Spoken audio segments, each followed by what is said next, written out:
Hello and welcome everybody to the eRacing GP series number 14, and it's the final race, the final round of the series right now. Oh, I can't wait for this to begin here. My name is Victor Cax. Joining me here is the ever lovely Ammo. We're going to be your commentators starting things off here at the series 14 final round. This is going to be a great day for racing, isn't it? Well, absolutely, Vic, and we can't wait for this one because 3 of the 4 classes still have titles up for grabs, and the very first one, well, the tension was already building when we were arriving at the center because we saw some of the drivers involved in the championship fight. They were barely talking. They were saying hi to us. They were being very cordial. But when they were actually in the simulator rigs, they know what's at stake. They do not want to fluff up. Not the most crucial juncture. I know, and like everybody was like, all the racers were sitting in their rigs and just completely just eyes glued to the screen the whole time. They know how important this round is going to be, and with good reason as well. This is the final round, a final chance for them to put some points on the board there. The final chance for Raul Dev, who is currently the leader of the copper class, to actually solidify himself in this championship here. Lots of things at stake here at the moment. So let's go ahead and jump right in, ladies and gentlemen, because here is going to be our chosen battleground for this race here. It's going to be Fuji Speedway. Oh, I love this one. This is the modernized version of the Fuji Speedway. It used to host Formula One, at least back in the all the way up to the early or late 2000s, if I'm not mistaken. But these days, it's mostly plays host to the Super Formula Series, the Japan Super GT, and occasionally the GT race as well.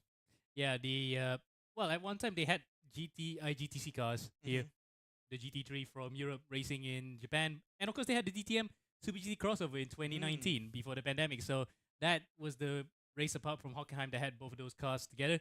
But yeah, it's a great circuit, a lot of history and heritage. Probably not up there as some of the favorites among drivers because they prefer Suzuka and its technical nature. But personally, I like this because it has a lot of braking zones that really challenge you and your overtaking. Plus, that 1 kilometer straight really helps, really needs to put you to the test of how good you exit your final corner to line up and overtake it to turn number 1. And that's the thing, that long straight is probably like one of the longest like continuous straights of any racetrack in the world, isn't it? So yeah, I mean, again, quote me if I'm wrong there, but nevertheless, like it's a very interesting track really to race on because of just how long it is. You know, literally, if you have the time when you want to make the pass on that straight, because if you do it too early, they can easily fight you back and get your toll. Yeah, it will take you forever. You can give a 2 days notice. You can reach the next corner if you're in a much slower car. So we'll just go check out with our championship leaders as qualifying is about to begin soon.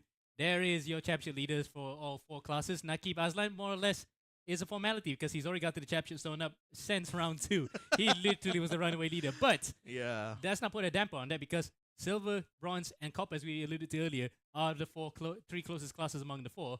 With copper in question right now, Raul Dev being the one under the most pressure. He might be smiling on the picture there, but he is actually not smiling right now. He's definitely got his face laser focus. And Vic, you can take it away for the driver standings. I know, right? I mean, Raul Dev, like, just kind of like to belabor the point a bit, literally did not even say a word the whole time we were hanging out around that place there. He was super focused on his race here, and for good reason. He's only 10 points away from Aziz Shabi Mokhtar in this championship here. So if he doesn't even aim for the podium, or even like just doesn't even get the wins in this round here, it could spell disaster for his championship chances here. But don't forget, you also have a very tight battle going all the way down to 5th as well. Adrian Ahmed, he's 52 points, so he's like about 15 points behind Raul Dev. So a good result from Adrian here could potentially make him a challenger in this round. Then you got Rifki Afia and Jason Un, both currently tied, 47 points. For both positions 4 and 5, although Rifki is holding the 4th position right now, I assume, due to him having the more recent result. Let's have a look over at the Team Cup standings here, and of course, Stratos Motorsport definitely dominating this, no less because of Nakib Aslan's brilliant run in the gold class, isn't it? Yep, absolutely. And the fact that he's got, for example, Adrian is also part of Stratos, bringing in the points as well. He is in contention as well for the championship in Copper, as well as I think Stratos have a few other drivers outside of that, but the bulk of the points are definitely in Nakib's hands, so that's why they're leading the way. The academy, made up of drivers, part of the Axel Academy there, in second, good holo points for them. They're having a brilliant season. And Passionate, despite having only 2 drivers scoring them on the board, are in P3. Yeah, I think it just terms of like pound for pound in terms of like the number of drivers actually racing in versus the points they get. I think Passionate Esports Sim Racing is definitely like one of the bigger ones here because both Felix Young as well as Nicholas, Yeah, they're both Dominic Boone, they've both been literally dominant in every race they've been in so far. So let's go ahead and have a look at the Nations Cup here. Of course, Malaysia taking the top spot here, given that most of the clubs hail from Malaysia itself, but don't count out Indonesia, Philippines, and Singapore. Although Singapore is a little bit far off here, unfortunately, but both, at least for Indonesia and Philippines, it looks like it can still be a very tight battle for these 2 teams in the Nation Cup standings. Absolutely. It would be a bit of a humdinger between all 3 nations. And don't discount Hong Kong. It might be a surprise as well if Dominic and Felix can spring a surprise here in the final round. Now, we're going to go straight to qualifying for the Copper class and see how this is going right now. We're on board with Raul Dev, championship protagonist, and we can safely say proverbially champion-elect, behind his fellow rival, Adrian Ahmed. Look at that. Yeah, indeed. This is interesting here because, again, Adre is currently sitting only 3rd in the championship so far. But for now, Raul Dev is literally the one who is trying his level best here to figure out how exactly he wants to try to play this out because he knows, even from last round itself, how quickly things can go wrong. You know, he did get a really good qualifying position in race number 1, right? So that one, just from like one simple contact, dropped in all the way outside of the points, and he had to fight tooth and nail in order to get back into it. So Raul, I think, knows more than anyone else here. Like, he can never be complacent right now, even though he's a championship leader. He needs to be performing at 110% in this final round here because this is his last shot here to prove that he is going to be the winner of Copper Class. Absolutely. And he's kind of had this tendency of having a very good race 1, as is evidenced by his 2 wins. But he could also have a very terrible race 2 because of, through no fault of his own, multiple contacts happened, and he is sent all the way to the back of the grid, as we mentioned to earlier. As right now we seem to have slight technical gremlins here, so we're sussing that out as we are working on it. But for sure, for the time being at least, Just Raul Dev is the one who is having the most pressure. But looking back at the camera here is Adrian who's fluffed his lines. He's gone wide, and that's his first lap done. Now, is Adrian going to play ball with Justin here and give way? Yes, he does. But for how long? Because he's actually defending here, coming to turn number 2. Oh boy, that's very risky here. But Adrian also knows as well that if he can interrupt Raul Dev somewhat, that will definitely have an effect. And in fact, you know, when you're following that close to the car, you are going to be affected anyway because you cannot take your ideal line, right? So let's see how Raul is going to bounce back for this. And also, importantly, how Adrian is going to bounce back because certainly he's not going to be getting that flying lap he's looking for in this round here. So he's going to have to try in the next 3.5 minutes here to hopefully beat Raul Dev's time. But now it's going to be Adrian who will be observing Raul from behind here. And this could also be very important for the race later on because this is where Adrian will be getting as much information as he can right now about his championship rival. Yeah, as you can see, Adrian then coming through the chicane.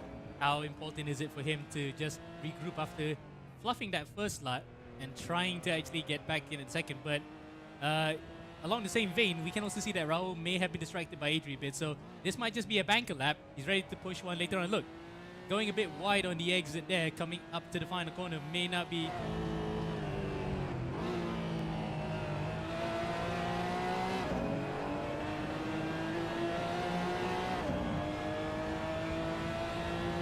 So definitely for Adrian, it's going to be time for recovery. For Raul Dev, it's the time to set the tone right now for this qualifying session here.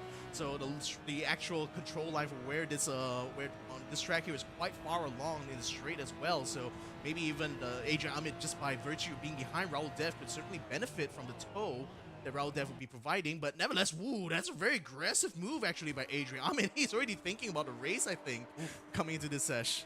Oh, he shouldn't be doing that. It's not going to happen one bit. It's not going to have Justin either. Both of them have been affected slightly. Though Adri's time was counted only because that was the outlap being counted, a 48 flat, with Raul managed to only getting up to a 47.4. Fastest so far is Azib Shami Mokhtar, teammate to Justin Raul Dev, but also chief championship rival. They, well, of course, everybody was all saying hi, giving the niceties to each other when they came into the studio.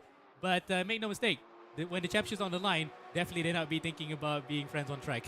I know, right? Nevertheless, Azif Shami Mokhtar, this could be a very important pole position for him as well because remember, both him and Raul Dev, aka Justin, are separated by 10 points. And if Raul Dev isn't able to improve much on his starting grid here, it's looking like he's going to start in the second row. And look at that, just the two of them are still fighting, both Justin as well as Adrian Amit. Justin is in Raul Dev here. So, I mean, Adrian has already passed him from this point on now. So I just wonder what's going on in Adrian's mind here. Is he trying to play some like psychological games on Raul Dev here? Trying to psych him out a little bit in this qualifying by just being so aggressive. But here comes Azif Shami as well, just passing Raul Dev on the final turn here, and he's looking to try to close the gap. Although Raul just literally fights back, takes a position back from him. He's like, no, I'm going to be the one leading this one. Well, they are talking to each other, of course, because they're racing together on the same row. But the thing is, Adri is a bit of a cock in the bottle here. They've actually not stuffed up the qualifying just yet, but it is playing a bit of a spoiler. So one might say Adri was doing a bit of stabilizing work. Maybe, indeed. In any case, he will still have the chance to do one last flying lap, and at least he's got more of a gap now to Raul Dev's car, so it should be less interference this time around. Raul Dev has also, at least due to circumstances, has been able to space things out a little bit, so this should be a much more cleaner lap here. Maybe we'll be able to see Raul Dev get himself not on the second row, maybe even the first row as well, because currently he's sitting behind Jason Oon, who is already 1/10 faster than him. Madrova himself is already in the just under 147 as well. The 146 is the mark that you want to try to be inside if you want to be inside the top 5, guys. Yep. And so far, at least, only 4 drivers are in the 146s. It's Azib, of course, we saw him putting that lap out there. Rifki Afia in second. Oh, in fact, he's been deposed a bit by his teammate Eric Chandra. He's up to second now. So 5 drivers in the 46s. The other one is Duran Abisekera and Rezaki Madrova. So top 5 are drivers who are in the top 10 in the championship, with Raul Dev, the championship leader here, still starting P7, holding Adrian Mid, and Azib's actually chasing on him as well. So this is not looking good. This is definitely pressure on for Raul Dev here, especially given the fact that his teammate and championship rival is getting the 5 points in qualifying. Exactly, and again, the interference that Adri has ran onto him has certainly not done him any favors here. So it is maximum pressure time now for Raul Dev to try to improve his time here. Azib Shami is also following behind. He's already pretty secure, I would say, even though he's only 2/10 in front of Eric Chandra. But again, at 146.227, not many people can pull off a time like that, I think, just judging from how the grid is so far. Nevertheless, Chandra comes through. He is still stuck at 146.4. Azishari Mokhtar still not able to improve his time. Raul Dev, is he going to be able to make it up? No. No, he does not. He's P8, and Adri's on P6, so Raul had a terrible qualifying. Oh, he's posted down even further now. Jason Oon has just also improved his time and stays ahead of Raul Dev here, pushing him down to 9th place. We also got Rifki Afiyat also putting across his time, does not improve it whatsoever. Adrian Ahmed neither does not break into the 146 quite yet though, so he is still going to have to look for how exactly he's going to try to play this race out. So that is the end of the qualifying here, and well, Amo is going to be taking a little bit of a breather right now because next to me I've got Alex Young in the hot seat here. Alex, welcome back to the broadcast, man. Well, it's good to be back here. It's exciting qualifying. I might have to mess around my mic levels because I talk a lot quieter than Amo, but I will maybe try and raise my voice. Definitely the racing has been really exciting, hasn't it? I mean, okay, qualifying so far, some interesting performances. Feel that some of the drivers should have done better. I felt Rahul didn't put his lap together, did he? But I'd ask that, like, do you feel that interference that Adri did on this lap there did have an effect? Well, I was able to watch it on the stream, actually, and actually Rahul made a mistake. He made a mistake, got sideways a bit, and Adri definitely just dived in. So maybe he was a bit distracted with Adri behind him, but he still had the chance to put the lap together, and he just didn't put the lap together. Inexperience. This is the copper class, let's not forget. And Rahul, I mean, so many of these drivers going down the list who have just only started racing a few months ago. And that's where, even though they've come on so much as drivers, when it comes to putting on the time right on the last lap, when the pressure's on, still haven't figured out how to get the most out of themselves yet. Exactly. I mean, again, this is the final round of the series, so the pressure must be immense on these drivers here today.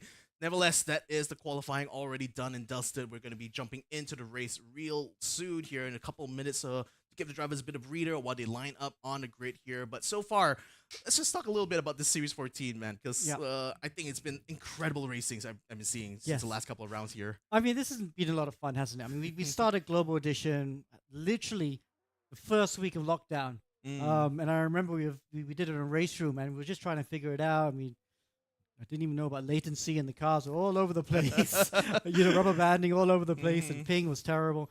We had Edwin Montara driving with us, and we've had some really great drivers come in and drive for this championship as we go along. And now we're in the 14th season. And even though we've had top drivers come and drive in this championship, we've seen some top winners winning gold and stuff. The best thing I like about it is it's been really good for getting new drivers into the sport. Seen a lot of copper boys come in, and they've gone up. Some of them even gone all the way up to gold. A lot of youngsters they're driving in gold now, even like Axel and Rick. Also, there's another driver from the Philippines. His name just escapes me. And Adre's on the way up now here in copper class. So it's great getting all these youngsters coming in. And Drake Cruz. Obviously. So it's good having all these being a feeder series for these guys. Yeah, I mean, it's all about that tagline, isn't it? Virtual to reality. And if they're proving themselves here in the virtual world, who knows what we'll do on a real track.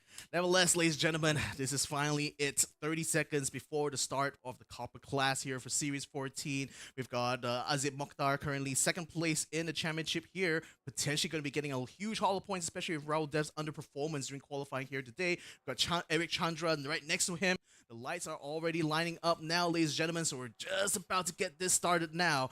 We got to watch out for a lot of players here in this Copper class. Red lights go on, and we are off for the final round of Series 14. Eric Chandra and Azib Shami now fighting their way to get into the line here. And already Azib just takes the lead now, blocks off Eric Chandra, but Eric just attacks straight away, but he's gone way too wide. Huge contact as well as Azib gets knocked from behind. Huge pile-up going on right now on turn one as many cars getting shuffled all around. This is massive chaos here, Alex. Yes, this is I forgot. This is turn one. Oh my Fuji. God! It's like turn one at Moza. It's like a lot of inexperienced drivers here, just complete brain faith. I don't know who that was on the inside that just took out Azib. But luckily Azib is still able to go. Oh, and Raul Dev, look at that. Championship leader escaped all that carnage, is now up to P2 from, well, you think He was ninth. He was ninth, and he managed to make all the way up to second now, and he's chasing after Azib Shami, who somehow, despite all that contact, still stays on the top here, ladies and gentlemen. So it's still going to be a real battle now between the two championship contenders here. Raul Dev, the leader, just behind Azib Mokhtar, the actual leader of the race. Yeah, absolutely. So, good job by Azib. I mean, I didn't even talk about him in qualifying, but I'm very impressed with this young man. Again, he's one of these drivers who's very inexperienced. He right foot brakes, and he just gets such great rotation with that car, and he just performs when he needs to perform. Exactly. Now we're seeing a three-way battle going on now for third place here. We got Adam Shafiq Mohammed just currently trying to get onto the inside of Mega Ayman, but can't quite find the position yet, and he's under attack now for Jason Un. Jason just slips in on the inside now, trying to split the two drivers, and indeed does get in between Adam and Magat right now. So Jason Un looking to try to get himself on the podium now. His next sights is on that red Porsche just in front of him. Yeah. So yeah, this big long straight down at Fuji, great for slipstreaming. Actually, he's not in the slipstream. You see, it's quite wasteful. There is a slipstream effect here, and you really just got to tuck in behind the guy in front. As they come down to turn one, Jason Nunes holding down the inside, and Adam he's going to have to concede the position, I think. Yes, he does. Yeah, but again, Adam Shafiq still attacking him on the inside again. Is going to bring this battle all the way up to this turn here, a third gear corner, a very fast turn, but you had to be very precise on where you brake. Both of them braking literally the same time, but Jason had the better line though, and unfortunately Adam Shafiq goes on the curbs and will lose out in position there. Yeah, down to P5, but still a long way to go in this race, and as we've seen in Copper class, anything can happen. Bit further back. Who's that? Majova, and he's actually caught up to Iqbal Kunyaman, who was just in front of him and looking very fast as well. And Kunyaman is actually being blocked by Rifki Afiyat as well, and this is helping Reizaki in his race here. Let's see if he's going to be able to find a way through though, as right now the Indonesian is currently trying his level best to get in front of the blue and black car. He's going for a move right now, not quite a dive though, not able to get the braking point just right there. Rifki Afiyat still stays in P6 for now, but Reizaki senses opportunity now. He's all over the back of Iqbal. Yeah. What does that say? If you're close enough to read this, something, something.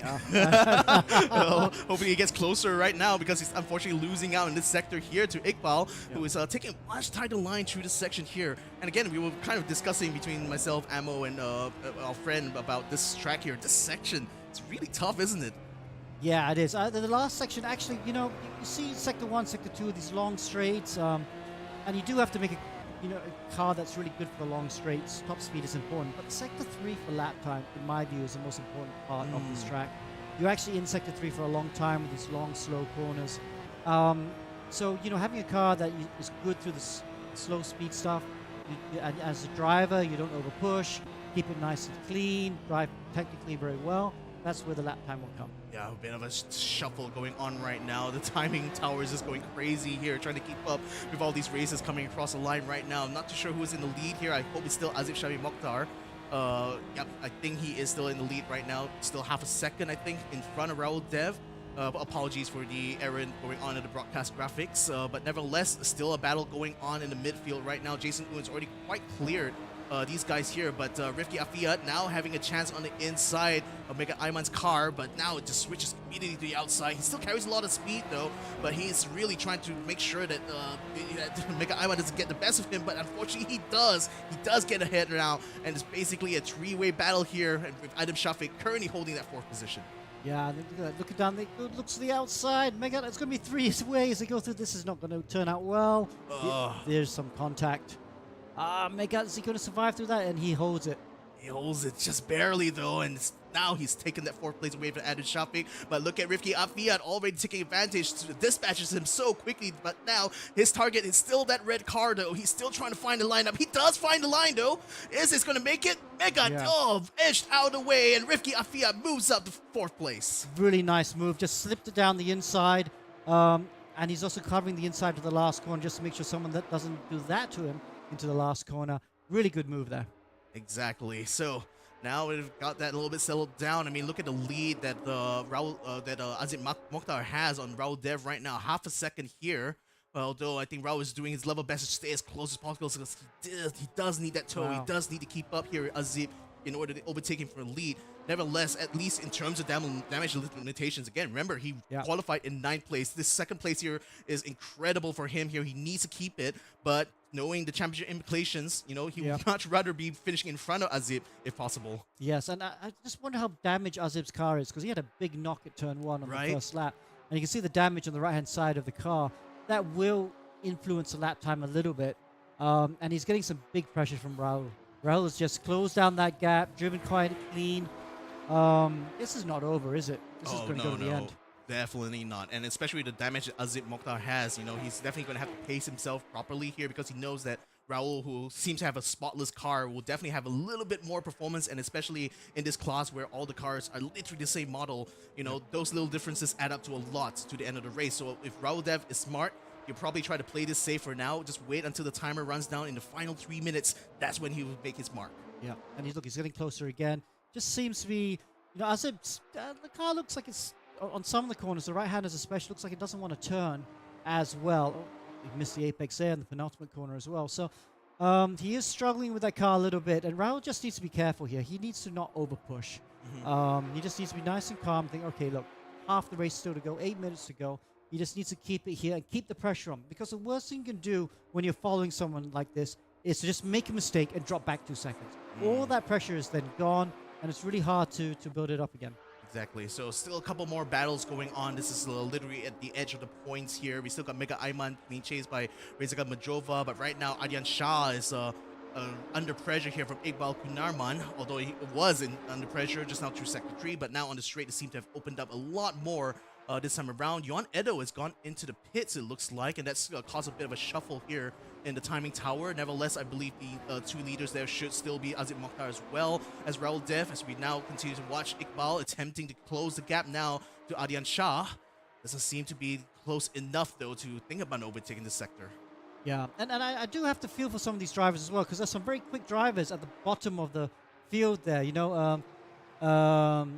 Adre is not there, he's up to P12, but a lot of drivers affected by that first corner, and it just, some of the inexperienced drivers just, we need to come back, and for sure they're going to get penalties for that. Oh, speaking of Adrian! the devil there, Adrian getting punted actually by Wei-Shin Wang, who I just saw got up into 10th place. Now he's bumped down to 11. He's still in the fight though, still close enough to Muhammad Farhan, who at the moment is actually going side by side with Ron Pereira to see whether or not who's going to be taking that 8th position. Literally a 4-way battle right now for the final point on the table here. Another move going on there. I think there's Pereira on the inside. Farhan unfortunately has to give the space there in the breaking point, and that's put him there. But nevertheless, he fights back. He tries to go around the outside of Ronnie Pereira. Not able to stay in front quite yet. Still side by side going uphill this time around. Muhammad Farhan may have a bit of advantage, but look at how quickly Pereira tries to cover him off. Still side by side as they continue to go uphill. One more turn before the penultimate one. But Ronnie Pereira is already getting a bit ahead. He's already trying to close the door. But again, Farhan finds his way through. Wow, some really good racing there. And that we can't even talk about the incident that happened half a lap ago because. I know. But Adrian, I think, got a bit unlucky. I think it was actually Adrian's fault, actually. Oh, look at this. Yep, side by side now. Raul Dev decides to fire off his volley here against Azib. He takes the outside. Azib still has the advantage, still has a racing line here. So Raul, unfortunately, might have just done it a little bit too early there. Yep. But nevertheless, a good attempt by Raul Dev. Nevertheless, let's see what happens on the back there. I'm trying to find the name here. Ronnie Pereira. Still going side by side here. Duran Abasakera is actually on the attack this time. He takes the inside, but goes wide. Muhammad Farhan could have dodged Pereira in time and actually knocks into the back of him, setting them both down. Mega Ayman now moves up. So does Adrian. No, that's not Adrian right now. That's, I think, Iqbal. See, Farhan now is going alongside Ronnie Pereira, trying his best, but still isn't able to get ahead of the man in the green and white car. Wow, so that unlucky. There's Adam Shafiq's all the way back there as well, isn't he? I think. Oh wait, that wasn't Ronnie Pereira. Sorry, that was Ronnie Pereira. It's right now in 12th place. So I think that was Duran Abasakera right now, who is in 8th, and Adam Shafiq is the one who was going side by side with him there. So apologies for that, but nevertheless, what a battle that was. Wow, very close indeed. Can we go back to the battle at the front though? I want to see if that's happening. Oh, look at that. Asip's got a bit of a gap. Yeah, that's actually widened up a lot here. 1.4 seconds according to the timing tower here. Raul Dev, even though he was close to as it walked out just now, might have made a mistake somewhere just now in Sector 2. So it seems to have lost out quite a bit in this battle here. He's going to have to climb back up. We're already approaching the final 4 minutes now of this race. So Raul Dev has a lot of work cut out for him. He's managed to cut that down to 0.8 seconds here. Not quite close enough to get a massive toe, but nevertheless, still has laps to go here to try to bring this fight to Azib. Yeah. Still got time, isn't it? 4 minutes. Yeah, we've got 2-3 more laps to go, I think. So we can come back to that. That battle for 3rd position, is that heating up at the moment? 3rd position, not quite. Fortunately, the timing tower again going all over the place. Yeah, all over the place right now. But I can still see a massive, like even going 3 wide there, just behind 10th place Adam Shafiq here. Being as Farhan right now, who is currently sandwiched between 2 cars, Wei-Shin Wang, as well as, well, that's not Azib, clearly, that's Sarif Adam, it looks like. Farhan right now still trying to hold position here, a 3-wide situation, but this is literally outside the points right now. Farhan trying to recover his positions here. He does make a move on the Wei-Shin Wang. Wei-Shin going a little bit too wide on the inside right now. Can't quite see who exactly that is in the GR livery there, but they still in that 3-wide situation going to this race here. And Farhan, remember, he was in the top 10 early on until the contact with Ronnie Pereira dropped both of them out of the points, and now both of them are trying to get themselves back in position. Farhan so far has been able to make himself up to 13, whereas Ronnie Pereira, he's in 11th here, trying to chase after Adam Shafiq. Oh, look up. Who's got up to P3 now? Jason Un's got up to P3, just off cam. So he's made some good moves there as well. Yeah, and we got Mizaki Medrova might be getting himself an upgrade to P4 soon, if he can just catch Rifki Afiyat though. Medrova just joined us in the last round, didn't he? Yeah, I do remember him last round, yes. Yeah, and he was very quick in practice earlier on. But yeah, it's a bit sideways there. Well, the practice and the race, 2 very different things, isn't it? apparently. Very much so. But yeah, that's the thing. Jason Un has actually successfully got himself on a podium. Finally, after a lot of trying, unfortunately, we weren't able to catch that on camera here, but it seems to have done a really good job of keeping his nose out of the mess so far. Then we got a little bit of a battle going on in the back. Can't quite catch him there. I think it was Shazli, right? Yeah. Yeah, there we go. Shazli now being chased here by Ronnie Pereira. Remember, Ronnie was in the top 10. Now he's trying to get himself back into points here. So it's literally a recovery here with 2 minutes remaining in this round. Ronald Pereira now trying to get a toe, but it seems like Zarev is a little bit too fast on the exit there. You can still see the damage that Ronald's car has here, so that's certainly affecting him on the straight line speed. Oh, wow, this race has been frantic. Okay, we're into the last 2 minutes to go, and it seems to calm down a bit as Pereira does not seem very calm there. Just outbreaks himself again. Sri Lankan. I mean, it's just so tempting to do that, especially when you hit like maximum speed so early on in that straight here. Yeah, at this corner, to go into turn 1 at Fuji, you're going there so fast, you miss your braking by just a little bit, and that's it. You're never going to see the apex at T1. Exactly. So very unfortunate there for Ronef. He's going to have maybe only one more chance to go with 1 minute and 1.5 minutes still remaining in this race. And that's also the same here for Ricky Afia, looking to try to get back this podium position, going around the outside of Jason Un, braking from the Dunlop straight, but unfortunately can't quite close the door on him, and that's opened him up to an attack here by Madrova, who's sensing an opportunity coming to the uphill section. Right now, still a three-way battle going on for third place here. Jason Un still in front, not under too much pressure quite yet until Rifkia does find a position there, and Jason Un unfortunately loses out a bit of a slide there. Madrova one more time has lost him the opportunity to fight against Jason, but Jason now fights back on the Rifkia Fiat. They will be side by side on the straight here. It's going to be a drag race to turn 1. Wow, and one more lap still to go. Side by side. This straight goes on forever. Was it 1.5 kilometers, I think, or 2 kilometers this straight? Gosh, you're going to be sideways. So this is the last lap of the race. He's got the inside. Jason's got to try and outbrake him into T1, but he can't be too aggressive because it'd be very easy to overshoot and get the under. What, they both seem to get the braking just about right. We're watching from the car behind. Side by side through 1. Oh, Rifki over the curbs though, but that hasn't affected his speed at all. He's still in line with Jason Un here. 6th position is up for grabs here as they enter this very fast left-hand turn. Oh, Jason Un getting good position there. Rifki's off the track, and that's allowed Jason Un true. Rejoining the track there was Rifki, but he does hit Reizaki on the way in, and seems to have spun out completely. Yes, spun out. They just got a bit too aggressive. But coming, yeah, there he is trying to recover. Let's go look into turn P2 though, because it's still going on there. Oh, look at that. Oh no! Jason Un spun around by Reizaki, who slows down. But nevertheless, Mega Aiman catches the two of them now and it's already past Jason Un for position. So Jason, after all that effort to get on the podium, has dropped down to 5th. Oh, wow. This is disaster just on the last lap too. Reizaki Madrova now having to defend his position, but look at that. Mega Aiman diving on the inside. Oh, Reizaki was not aware he was there. Slams into the side of him and unfortunately loses positions. Wow, so that's an incident-packed last lap. We should go back to the front, though, because only a couple more corners to go. Yep, there comes Raul Dev as well as Ajishami Mokhtar. Azib still in the lead right now. This is the final lap for Azib, and if the checker flag is out, that possibly could be the end of the race here, and Azib will be taking the win from Raul Dev. I do believe that is the case here because here we go. The checker flag is out. Azib Mokhtar, Raul Dev taking 1st and 2nd place respectively. Megan Aiman here, as well as Rifki Afia, trying his level best here to try to regain his positions. But again, going to that checker flag is still a way to go, but it doesn't seem to be enough tow here for Rifki Afia. He doesn't quite make it there. Megan Aiman takes 3rd place. Jason Un takes 4th. Guna Wan makes it to 5th place there. Madrova unfortunately has to settle for 6th. Rifki Afia in 7th there. Then we got Ibalkunia 1 taking 8th place. Abe Sekera takes the 9th spot, and the 10th spot goes to Adam Shafiq, Muhammad Yasmin, and that ends the top 10 here for race number 1. Wow, okay, that was exciting. And we've got one more race to go. I know. I thought, okay, I was just about to say, okay, bronze class next.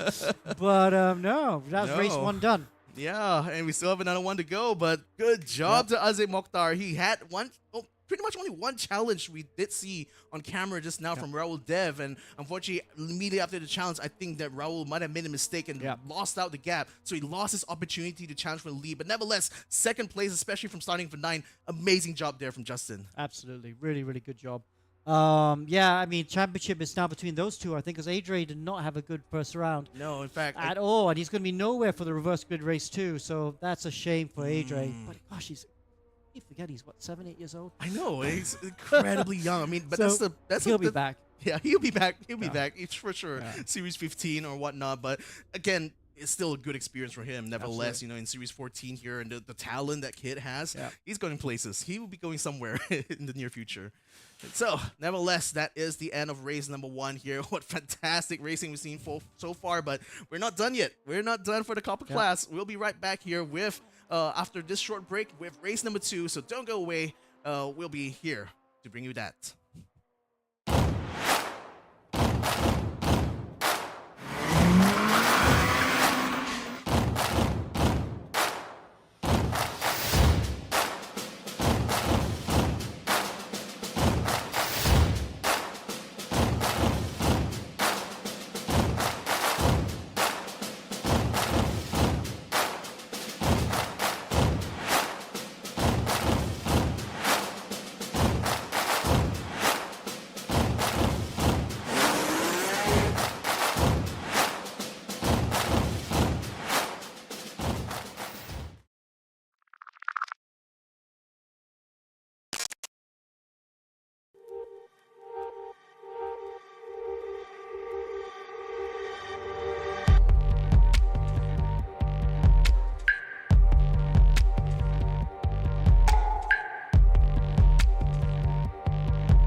And welcome back, ladies and gentlemen. This is the eRacing GP Series 14 final round here. Yeah. Round number 4, ladies and gentlemen. We just witnessed the first race for the Copper class. We're going to be going to race 2, where the top 10 will have a reverse grid applied onto them. So that means... I mean, No, yeah, I'm yeah, agreeing. absolutely. Yeah, Yeah. yeah, it's going to turn things around a little bit. Certainly for those who kind of missed out due to the accident we saw in turn 1. Oh man, this is just a recipe for chaos right now, isn't it? Absolutely. It's going to be very interesting indeed. Reverse grid race is always chaotic. And I hope people learn though that turn 1 though at Fuji is a bit like turn 1 Monza. You really have to brake early. You can't think, I break it where I normally brake, because you always end up with a traffic jam and you end up taking 3 or 4 cars out. So hopefully the drivers come down a bit for race 2. What do we got? We got 40 seconds to the start of race 2. Just a quick mention to Cooler Master and all our sponsors. You saw the ad just now. Really Yep. nice rig. We're going to get one for our academy as well. So looking forward to playing with that one. I mean, I saw the boxes outside. I was really feeling excited looking Yeah. at that. Yeah. Can't wait for that to come true too. Yeah. Nevertheless, we've got a race on our hands here. 20 seconds before the start right now. We've got, I believe that's Adam Shafiq, who's currently in the lead here. Next to him is Abisakera, Duran Abisakera. And we got Iqbal Gunya 1 as well on the second row. The red lights are on, ladies and gentlemen. And once they are off, race number 2 here for the Copper class will begin. Let's see if Yamin is going to be able to get himself in the lead here. Yes, he does stay somewhat in the lead. He does stay in front of Duran Abisakera through all that.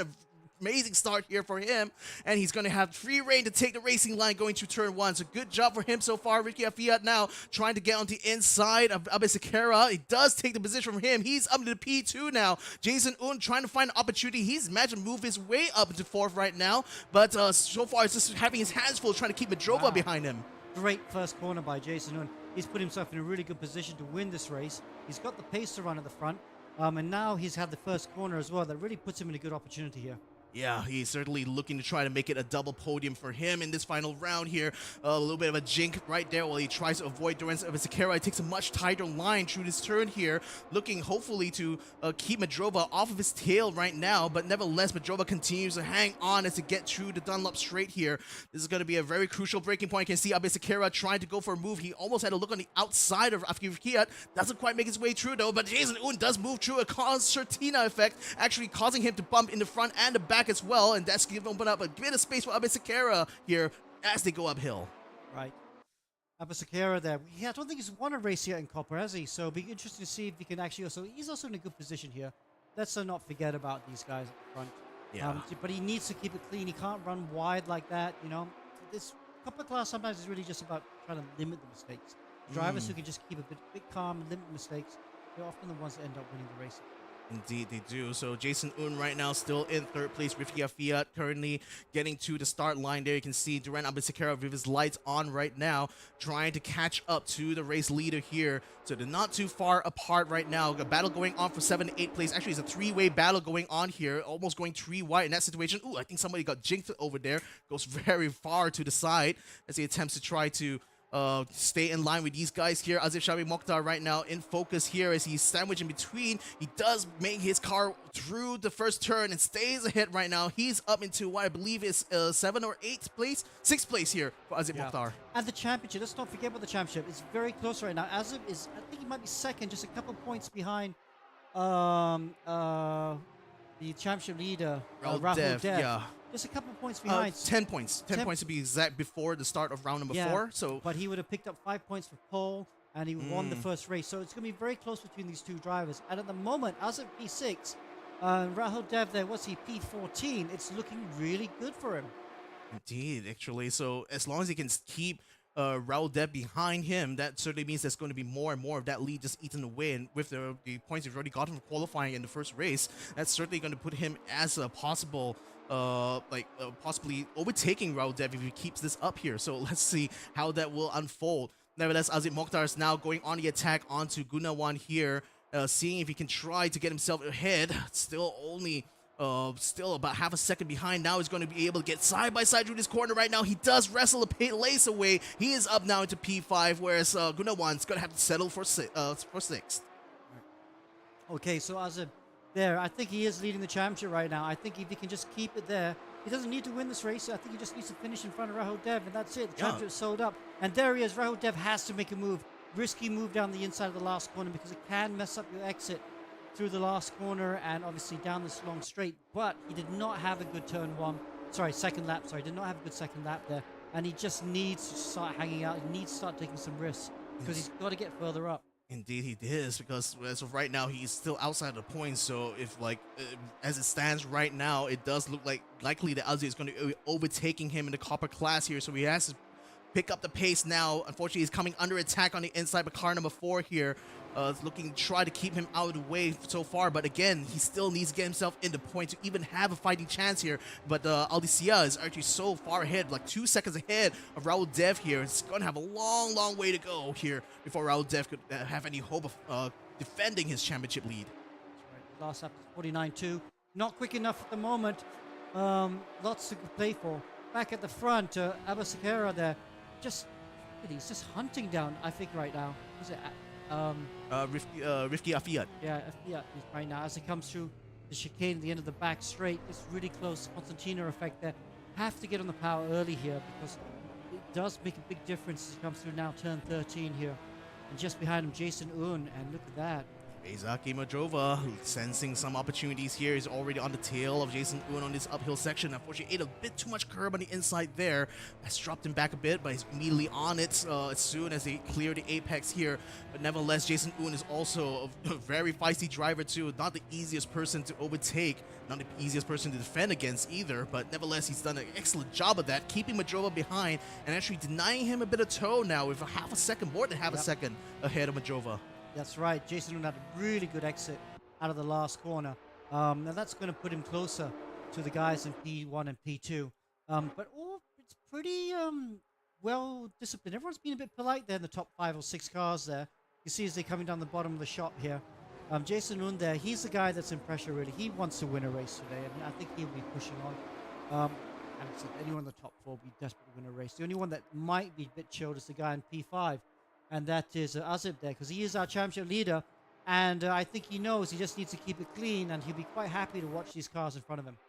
Exactly. So he currently holds the lead of the race here by half a second, but Abzakera is doing his level best to stay as close as him as possible. If he can keep that up until the very end, that might just be a chance for him to take the win here. Nevertheless, in the back of the grid here, Raul Dev is finally overtaken. Mohammad Farhan here was desperate to try to get his place back, but that does mean that Raul is finally in the points, but he still is that three positions away from being able to catch up to Azib Mokhtar. So he still has a lot of work cut out from him, nevertheless. And for Azib, you know, he's already trying to close the gap to Madrova. Now he's looking like he's actually looking like he could sniff the podium from where he's standing here. Yeah.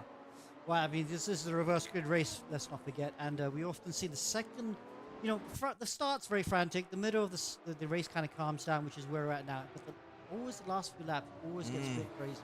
But I think it's not calming down at all here for Radrova as well as Jason Un. You can see the flashing lights behind him there, no doubt. But now he makes a move on to Abizakera here. This is going to be a battle for second place, side by side as they enter the main straight now. This is going to be a drag race to the first turn, but Jason unfortunately had to back out of it there. Didn't look like he had the advantage though, but Duran nevertheless was able to take it back.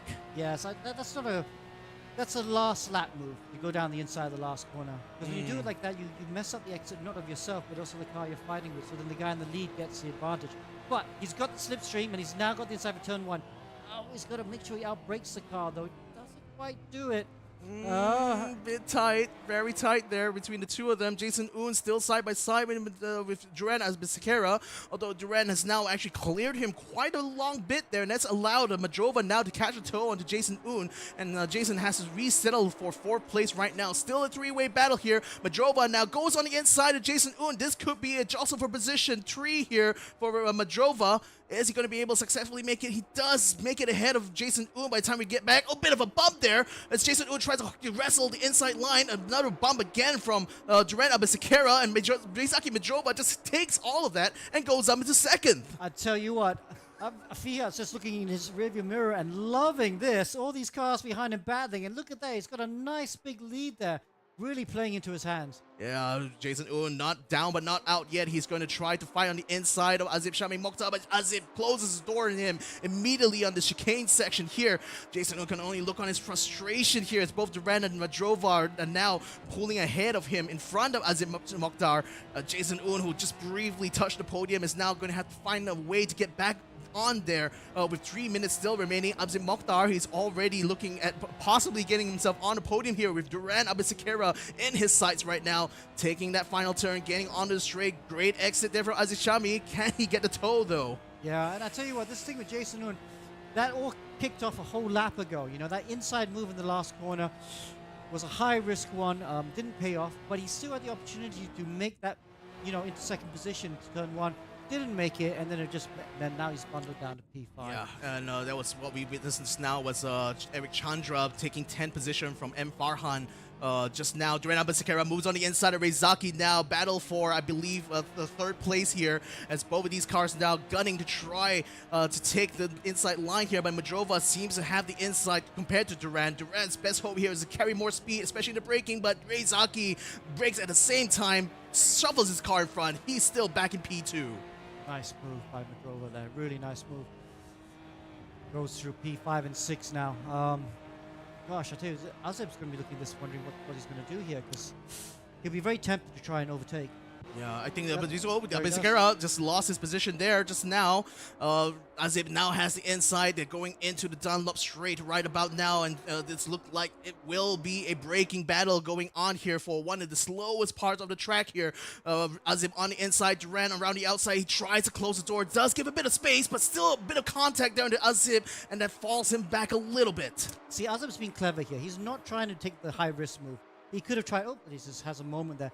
He could have tried to go side by side and bang door handles, but that's very risky because all he needs to do is get sent off into the grass, into the barrier a bit. And this man, Rahul Dev, was going to love that, because right now it's Azib's race to lose. It's Azib's championship to lose, because his championship contender, Rahul Dev here in P7, is not close enough to challenge him. Yeah, there's still two more people he has to dispatch though. Gunawan 2.3 seconds ahead, and he got Jason Un 3 seconds ahead of Raul Dev right now before he can catch up to Azit Mokhtar. So still, even though he's doing good progress, there's still only 4 minutes remaining. So not a lot of track time left here for Raul Dev to make up those positions. But for Azip though, is he still going to be able to stay ahead of Durando as he come across the line? Doesn't seem like he got the toe that he's looking for yet.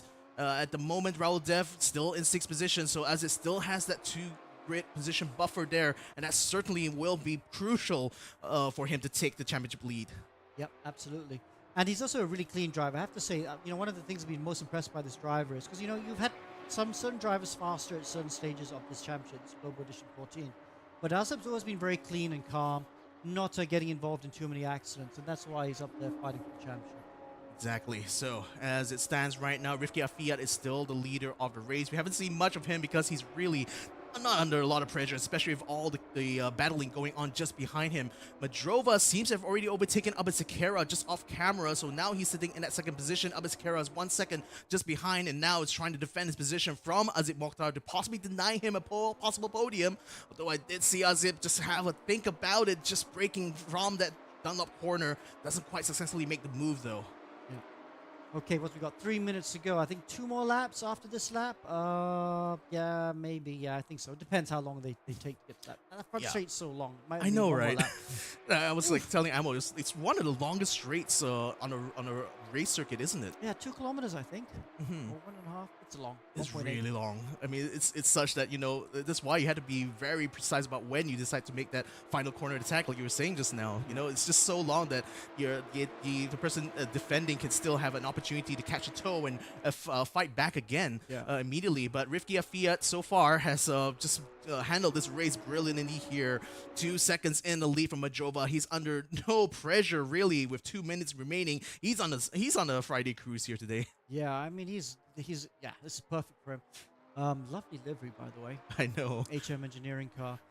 So this would be a nice win for him. Nice little gap there in P2. Is he close enough? Two laps to go. Might be close enough to, especially if Fiat makes a mistake. Yeah, but so far he hasn't really put a foot wrong, at least not what we've seen on broadcast so far. Where is my man Jason Un right now? He is currently, I think he's still around the fifth position, still behind Azip Mokhtar, and it's already a 1 second gap between them. And you can see Azip just in front of him already trying to make a move onto Duran Abisakera. So he's looking still to try to take back that podium position here and hopefully make this a good haul of points, especially Raul Dev not able to improve from 7 earlier. I thought he was in 6th position. Seems like Gunawan's managed to take the position. Oh wait, no, sorry, he was still in 7th position there. So Raul Dev still 2 cars behind Azip here. Definitely in a very much in a losing position in this championship. Yeah, and more importantly, what is he? He's 7 seconds off Azip right now, and that's got to be painful because even if he got past the next car, it's just too far behind. Azip just needs to stay there. Don't try and make an overtake, because if you make an overtake, you get speared off into the grass. Let's say your championship's done. Just follow the Duran just ahead of him and just try and follow him through. 1 more lap to go after this corner. I'm trying to see if Duran's car had some damage, because remember, he did have a bit of bumping and grinding earlier when he was battling for the podium. You can see in front of bumper, in fact, yeah, there is a bit of damage there. That certainly, I mean, again, for Azip, it's smart for him to try to stay in position, but if Duran is too slow compared to him, that might force his hand eventually. Yep. Absolutely. So, 30 seconds still remaining. This could be the final lap here for Rifki Afiyat, as he's already gone past the line here. Everyone else from the top 7 are already making their way through. You can see Jason Un just behind Azip Mokhtar, potentially the championship leader by the end of this round here, trying to just keep his position right now. At the moment, Duran Abisakera is the one keeping him in place there, keeping Azip out of the podium so far. But nevertheless, for Azip, this is nothing short of a brilliant round for him, isn't it? Very controlled, very mature. To be honest, there were 5 or 6 cars capable of snatching pole position today, but when it mattered, Azip was the one that did it. He finished it off with a race 1 win, despite getting tagged at turn 1, and a very controlled drive. He's got his P4 perfectly positioned, to take the championship. Yeah, Maldev now just desperate to try to minimize the points damage that he has sustained so far in this round. Last lap has already been called now. Currently, Raul Dev is looking like he's almost within touching distance of Guna1. Is he going to be able to make a move around the outside here? Braking very, very late. Looming sketchy there, unfortunately. And Guna1 does take advantage and stays in his position. Madrova right now is already caught up to Rifki, who seemed to have actually lost out a bit of pace here. Wow. Could this be a battle for the lead here?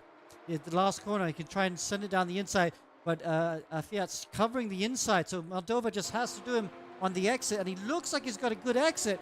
This could be a drag to the line. Ooh, that might be too far. Might be a bit too far there, but again, the finish line is quite far ahead. But Rifki Fiat is just gunning his way. Moldova's not in the slipstream. Not in the slipstream at all. That didn't quite work out there. Rifki Fiat comes across the line to take the win here in race number 2. Madrova takes it just behind him. Durana Bisikera celebrating on the line as he takes a podium here. Azif Shatmi Mokhtar might just have done enough here to keep himself in the lead of the championship. We'll have to see once the points have been tabulated whether or not he has successfully done so. Jason Oon, oh my goodness, he almost got a taste of the podium, but unfortunately incidents have just not gone his way there. Then you got Ardian Shah, Guna1 taking 6th position. Raul Dev manages to stay in 7th position so far, but is that enough for him in the championship? Highly unlikely though. I don't think so. Well, I tell you what, I know Ammo's looking at the points right now, so hopefully he can give us that answer. He'll be back in a little while. But I think it is Azib that has taken the championship. So congratulations to him. Copper class winner. Of course, we are going to get all the protests coming in. So Yeah, so let's see what happens with the protests. But at the moment, it looks like Azib's won his first championship. So well done to him. yeah, I mean, again, just based on that on-track performance, isn't it? I mean, just a brilliant, brilliant final round race from Azib Mokhtar here. Special mention to the other in the top 10 here. We got Iqbal making its way to 8th place. We got Eric Chandra in 9th place and M. Farhan in 10th here. So that is the end for the Copper class. Whew. Yeah, well, let's try and talk to this race 2 winner. You want to talk to Rifki? Yeah, See sure. if he's here right now. See if he's if he can hear us. Oh, there he is. Yeah, he can hear us. Yeah, he definitely Let's does see if this. we can have a quick chat with him. Really, really good drive, Rifki. Really, really congratulations. I don't know if you can hear us. We can see you though. Congratulations. How's the win? How's the race? Yeah. Feels so good after a terrible, annoying result in race 1. But yeah, I'm quite happy despite I didn't win championship, but I finished the season with a victory, Yeah. which is quite, yeah. You're a really nice win, very controlled. Were you at all under, did you feel the pressure behind you, or did you see when they were fighting, you could relax a bit? Yeah, I think the P2 getting faster at the end of the last laps. So I try to keep calm and yeah, I managed to win and hold the position. I mean, I love the fact that like Alex is saying he's looking relaxed, but just looking at the camera, you're just drenched completely. You even took off your signature yellow headband completely, just letting your hair out there. I mean, this has been quite a tough one, but do you feel, yeah, there we go, there's the headband. But do you feel that satisfied with your performance here in this race too? Yeah, thanks to the team, thanks to my teammates, Eric Chandra, we get the decent pace since practice yesterday. So I actually very confident since the start. So very, very happy with the result. Yeah, congratulations once again, Rifki Afia. Congratulations taking the win for race number 2 here. Wish you luck in the championship standings though, especially after you tabulated everything. Yep. But nevertheless, amazing performance there, Rifki. I'm Well very done. proud of you. Well done. Thank you so much. All right, so with that done, Copper class is over. So that's going to be, we're going to be continuing on the show because we still have 3 more classes to race here in this final round. We've got the bronze class coming up after this, and then the final race is going to be the silver and gold class. Who knows what kind of chaos is going to be happening on that in Fuji Speedway. Yep. But that's... That's absolutely looking so much forward to bronze class as well, of course. Ammo will be back. We're actually going to see Rahul Dev also going to come and do a bit of commentary for us. We can ask him how it felt because obviously he was the championship leader, but I think he's finished second in that Copper Championship, so it'd be good to chat to him tomorrow later as well. Yeah, so with that said and done, we're going to be taking a short break, but we will be right back with more action here from the eRacing GP. My name is Victor Cax. Joining me here is Alex Young. We'll see you after these messages.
And welcome back, ladies and gentlemen, to the eRacing GP, where we're bringing you this time the bronze class here in the final round for Series 14. My name is Victor Cax. Joining me here is Ammo one more time as we are bringing you the bronze class here.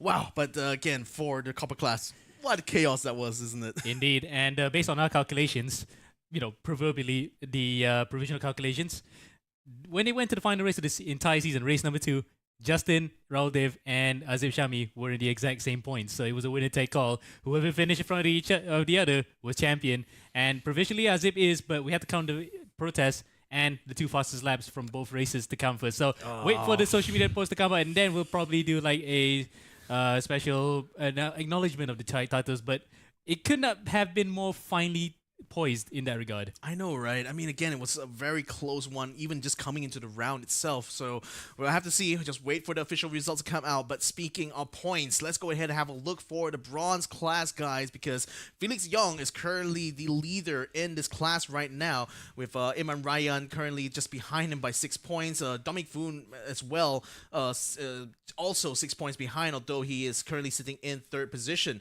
Then we got Arman Abdullah currently in the in 4th position with 51 points here, the only Malaysian so far to make it up into the top 5 here, because Bradley Martins from Singapore is just behind him there, 39 points. So with this bronze class also being a very tight race in this final round here, do you expect to see the same level of chaos that we saw in copper class, or do you think that these boys played a little bit more gentlemanly, to put it nicely? Well, just like the copper class, there are 2 teammates high up there. Azib and Justin were also teammates. Felix Young and Dominic Poon are part of the same organization. They might help each other out in that regard. So 6 points to the good for Felix. I don't know if team orders might be a thing. They're both equally fast, but Dominic is fastest normally in qualifying, so it might be a tough order here for Felix to pull off something special. But never say never. He has actually done good, especially during the races itself. But qualifying, he might spring a surprise here. So can't wait to see how this all plays out. It will be just as equally finely poised. I know. I mean, it's going to be a very, very tight one here coming to the final round, no less. I mean, final chance, final 2 races here at Fuji Speedway in order to prove their worth. So right now in this qualifying session here, who do we have out on track currently here? I think we got Shaukat currently in the front here of Iman Ryan. Then we got we're currently on board with Dominic Poon right now. Oh, sorry, that's Haris Shaharan. Shaharan, who is currently leading in front of Imran Ryan right now. Dominic Poon currently just watching the 2 of them as they enter the final few turns now of Fuji Speedway. And again, when we talk about this series here in bronze class, even though we are using these GT3 cars, they all have actually very similar performance. Ooh, that's not exactly what I want to do, but nevertheless, it's not qualifying yet. It's still the end of practice here.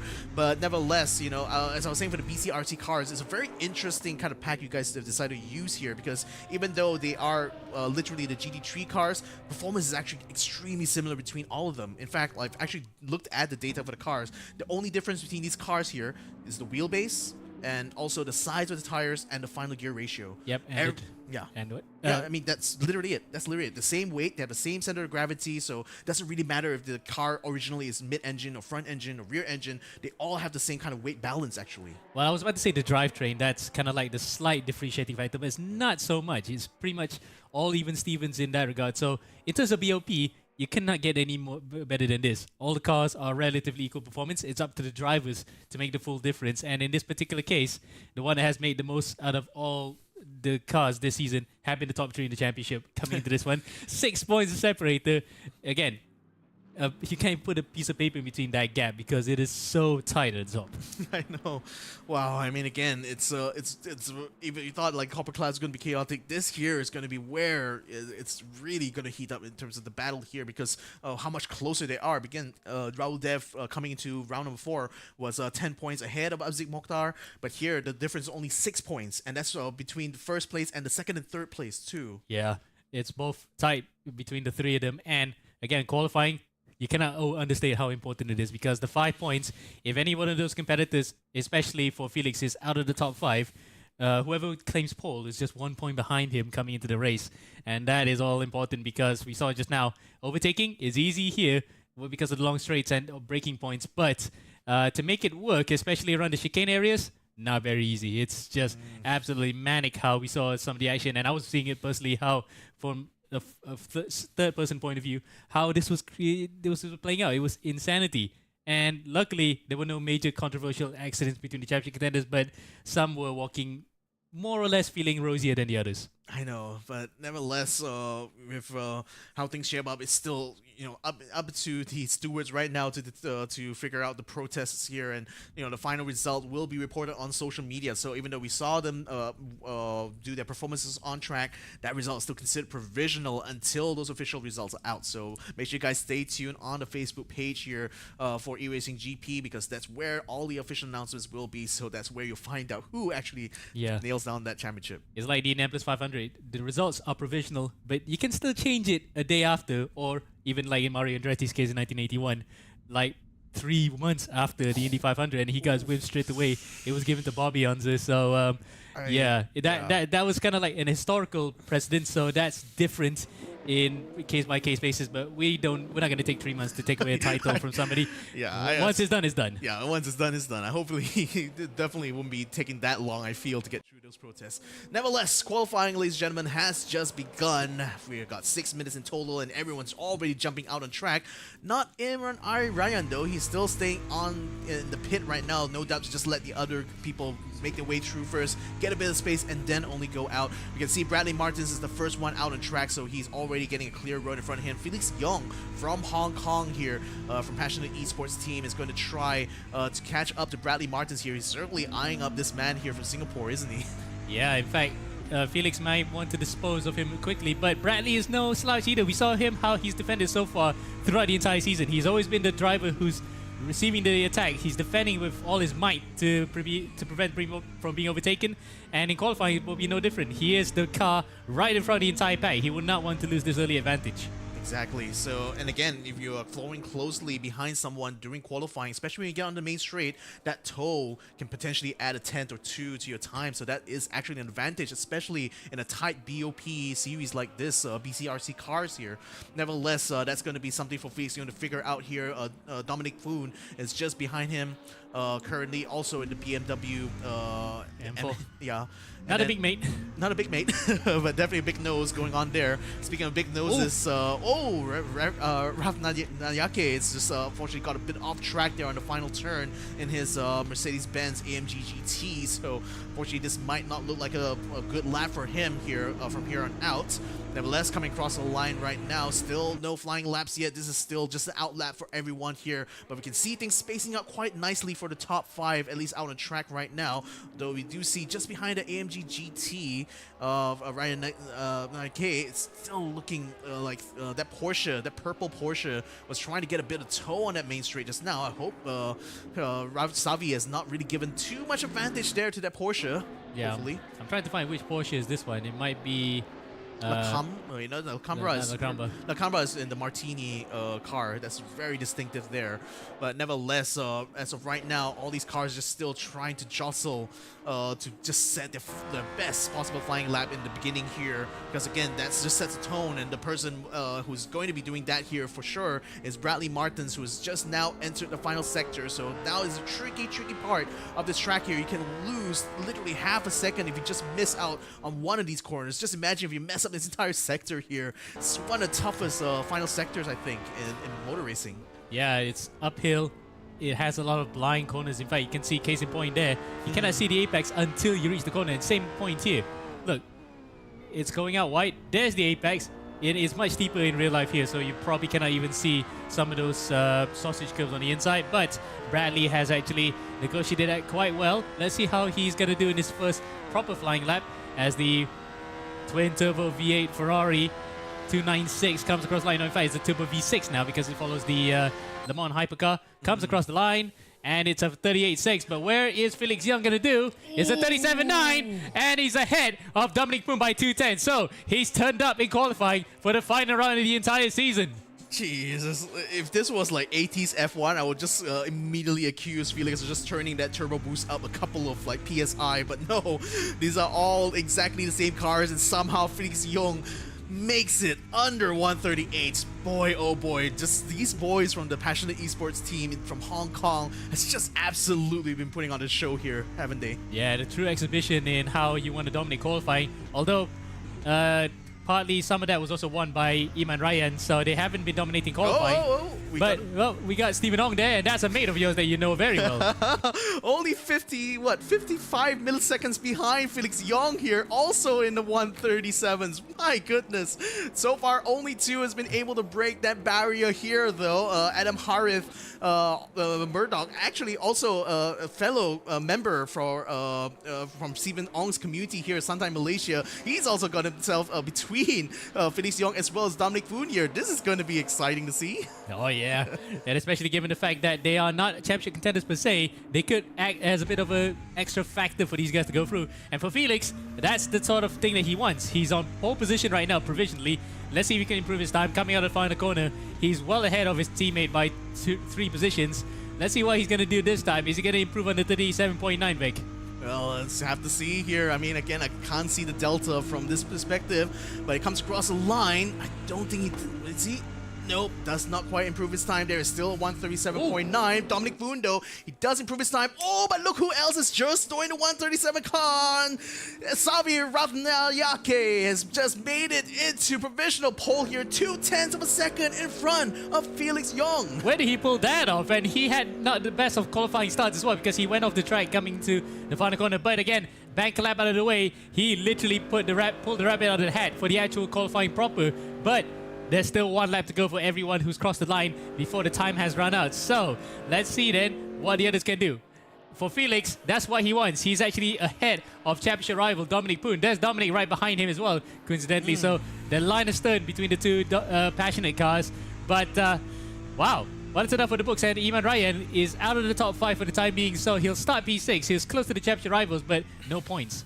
But again, this could actually just work out well here for Dominic and Felix Young, because again, I just say that Iman Ryan has just also joined the 137 club, guys. 137.811, enough to knock Felix Young out of the first row here. So I was just about to say, Felix Young would have been starting just ahead of Dominic Fu. Just Dominic missing that corner there. Don't think he's going to be improving that time anyway, isn't he? No, he jumped the curb, so he didn't literally miss a corner. He ate too much of it and just got spat out on the way. So the car jolted into the air. There he is. He's gonna. Well, in fact, that's his teammate Felix coming into the pit lane. He's aborted his next push lap. He's in 3rd, but that jump cost time for Dominic as he comes across the line now, and it has. Yes, it looks like he has. Yep, nope. It did cost him, so he didn't improve on his time. He is now going to start P5, so 1 point. All 3 championship contenders score points, but it's Iman Ryan who chips away at Felix's lead, albeit by just 1 point. Ooh, it's such an interesting qualifying here. Just when we thought that the Passionate Esports team was having it in the bag, here comes Savi, here comes Iman to try to rain on their parade here, as both of these drivers will be starting on that front row. Nevertheless, at least for championship implications here, Dominic and Felix Young are not too far away from each other. There's certainly going to be a battle starting from that first turn. Ooh, Adam Harif has just gotten into 2nd place here. He pushes Iman Ryan into the 2nd row here. He has just set a 137.801, less than a 10 of a second, actually 40 milliseconds behind Sabi Ratnayake. Wow. And, well, Murdoch has decided to come here and join the A-team, isn't he? For sure. Mad Eye Murdoch has actually come and play spoiler there. He's in P2 in front of Iman Ryan, who will get 3 points for his troubles. Felix Young will just only get 2. But crucially, though, Dominic, outside of that top 5, loses a potential amount of points to his championship rival, and that will kind of sting a bit, but let's see what he does in the race. And that's exactly what's going to bring up here, right? Because if you remember from the last round that we had at Sepang, Stephen Ong and Felix Young were battling for the lead of the race number 2, if I'm not mistaken. And Stephen did manage to actually catch Felix Young by the end, even though Felix had built up a quite significant gap early in the race. And Stephen, knowing him, he's very, very good at his race management. So he noticed, even though Felix Young was able to beat him in qualifying, when it came to race pace, Stephen was way more consistent than him, and that allowed him to take the lead on the track. Now, Yep. unfortunately, in the official result, he had to concede that lead there due to a penalty, some penalties applied onto him, so he didn't end up taking the win on track anyway. But that performance there tell me that Steven could be the spoiler in this championship battle between Felix Young and Dominic. Indeed, and the fact that the guy who protested against it was happened to be Dominic Poon. There we go. So it did not help that much for Dominic's case, or Stevens for that matter. It did help Felix Young. He was actually promoted up to, actually no, he was penalized too. So he finished P3, Steven was second, and Savi Rathnayake won that time around. I mean, Savi now is in the best position here to try to take an on-track win here in the final round of Series 14. We still have about a minute to go here as we wait for the drivers to get themselves psyched up for the race here. So an AMG GT3 and a Ford Mustang now currently on the front row here. I mean, not too surprised for an AMG GT3. It's certainly one of the best cars in the GT3 class here. But to see a Mustang also in the mix, that's something you don't see every day. Yep. As we run through the grid right now, incidentally, so right now we're with Savi. There's his view running up to turn 1. It's a clear view. It's kind of like what James Hunt had during the 1976 Japanese Grand Prix.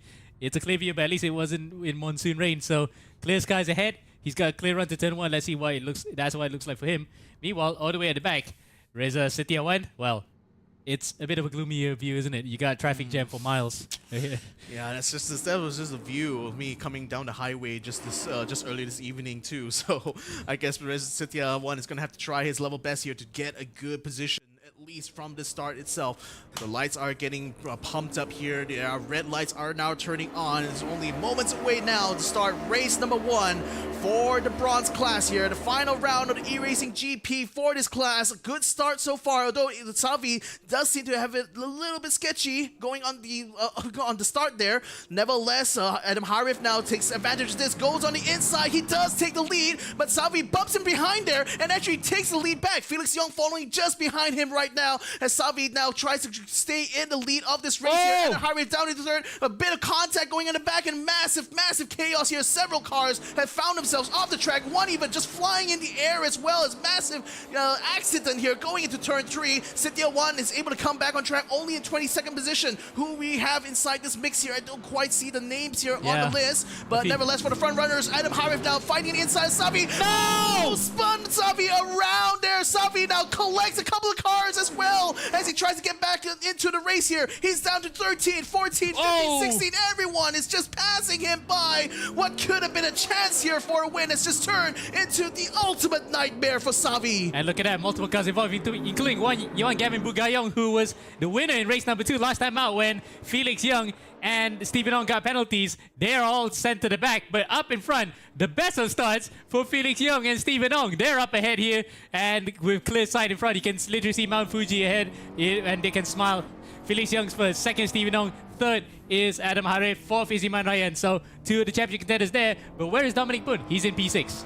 Yeah, and that's going to be trouble actually for Felix Young because both Steven and Adam Harif are from the same team and they're both just literally in front and back to each other, so they can start to play a lot of team strategies here in this race. This could be a very tough one here for the Passionate Esports racing team here if they want to keep their championship hopes alive here. Dominic Poon just watching this battle going on between Strix Trifino, who somehow made his way up to P4 here. Now he's going to have to keep his position, or doesn't quite keep his position, from Imran Raya, who passes him almost too easily there. Unfortunately, Dominic was not able to capitalize on that though, tucks in just behind the AMG, but nevertheless, still a tight battle.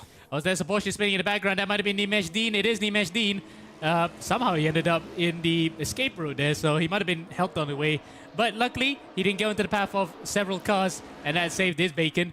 Now we're back to that championship fight, the all-important one, and Felix Young's up ahead, but his teammate Dominic Poon has to work around Pri Tavino and Iman Ryan. So Iman then is on the recovery trail, but Felix, though, he'll be definitely smiling ear to ear right now. Up in front, only for the time being, though, because we don't know what Dominic and Iman have left in the tank. I mean, again, knows that it's Stephen Ong just behind him. He still remembers what happened to Sabang. Dominic Fu now having a look on the inside. Now has to go around the outside. A bit of a touchdown to Trevino. That seemed to have given him the position now on the racing line, and that moves him up into 5th place here. Bradley Martins has just spun out and has lost a few positions there. He's out of the point standing position at the moment. Iman Ryan still going uphill right now. Dominic Fu now trying to catch up to him after having dispatched Trevino. Again, he needs to be able to pass Iman Ryan here so they can support his teammate here for the win. Yeah, or take the title for himself if he wants to. But yeah, true. For the time being, at least, he is now trying to get it up to the top 3. He's trying to actually improve his chances of winning the championship, and so is Iman Ryan. He's flashing his lights in front of him. Adam Harry Murdoch trying to let him know that he's not the only one with the Howling Man name in his nickname.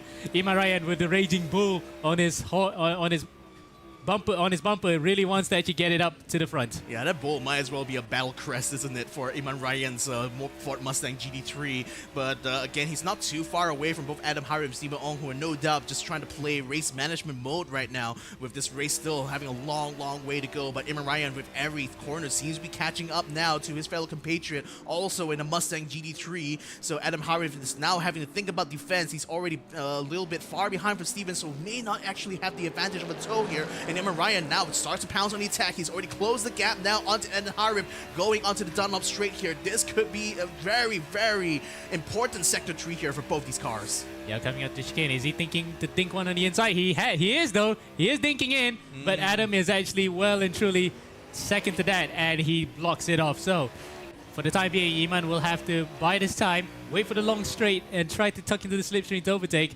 But all the while then, the more they battle, the more that Felix Young can just ease it up a bit, just take care of the car, save the tires, save the fuel for if any attack were to come, and be in the best position. Exactly. I mean, Ryan is just biding his time, isn't he? Just wants to stay behind Adam Harriet by the time they finish his last corner. He seems to have done it so far. It might just be about close enough to get a toe, although I do see Adam Harriet having a good exit, so it's not going to make it easy here for Iman Ryan, no doubt. Nevertheless, this is a very, very long straight, definitely more than a kilometer long here at Fuji, with the mountain just overlooking everyone here. Iman Ryan is now sizing out his opportunities here. Is he going to go for the dive? Is he going to try to dink it? As you just described, he is having a look though. He is going for the dive. Adam Harriet had to leave a bit of space there. It does just barely enough there to keep Iman Ryan behind him. Adam Harriet still able to stay in position now. Iman Ryan still wants to try one more time, but unfortunately had to tuck him behind in this very tricky corner here. And Adam Harriet just can give a slight sigh of relief, although as I say that, Iman Ryan catching him on the sweeper coming uphill now through the right-hand turn. Iman Ryan, though, not able to capitalize, not able to find a gap. For the time being, at least, and Adam's actually playing a good defensive game, but it's not going to be helpful for him in any way because, look, he's losing time to Stephen Ong, and there is Iman sensing the opportunity. Mustang on Mustang, but it's the one with the Red Bull colored livery that's going to go into the inside and takes P3, breaks it very late, smoke flies, but he's through, and that's one less driver to worry about. But look at that, Adam's actually fighting back. He's going back on the inside. Nice dive there from Eden Harif. He takes the position back from Iman Ryan. Just in the nick of time there, but now Iman just go for the inside one more time. There's still going to be a switch back here in the third sector, so Adam Harif cannot rest on his laurels yet. He's still ahead by the time they get to that final turn. Adam Harif taking very defensive line, in fact, to try to keep Iman Ryan behind, and he does successfully keep him behind going to the turn. What a battle there in Sector 3. Wow, and did we mentioned earlier about drivers outside the championship fight becoming a factor, and there it is. It comes into play just right there, and Adam Harif actually, well, he will say that he has every right to be there. Of course, he's not like we don't say he doesn't deserve to be there, but he is actually really stalling a championship fighter. Yeah, and there he goes again. He tried it the previous lap. It didn't work.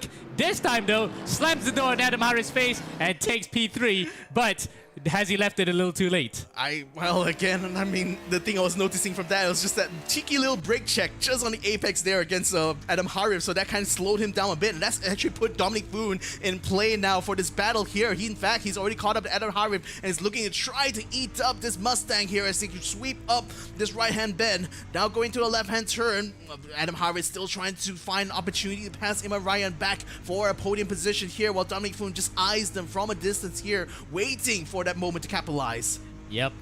Again, he's just probably playing it safe, but he's not really playing like how Justin Raldev was doing in the second race. He got taken out again at turn number 1, but he drove literally out of his skin to make it up back to the top 5 and challenge for the title. Oh, which Dominic! Unfortunately, it didn't work out for him as Dominic now attacks. As I said, he was actually laying it off a bit. Goes into the inside of Adam Harif. Pushes Murdoch wide a bit, but Murdoch fights it back on the inside. Wow, door handle to door handle stuff here, and it's now Dominic's turn to fight against a very stubborn Mustang. But again, it was Murdoch's mistake that opened him up to his attack right now, and Dominic Foon unfortunately was not able to take in that final turn though, but that's allowed Iman Ryan now to actually build a 1 second gap from both of these drivers here, so this has actually worked out here for Iman Ryan here.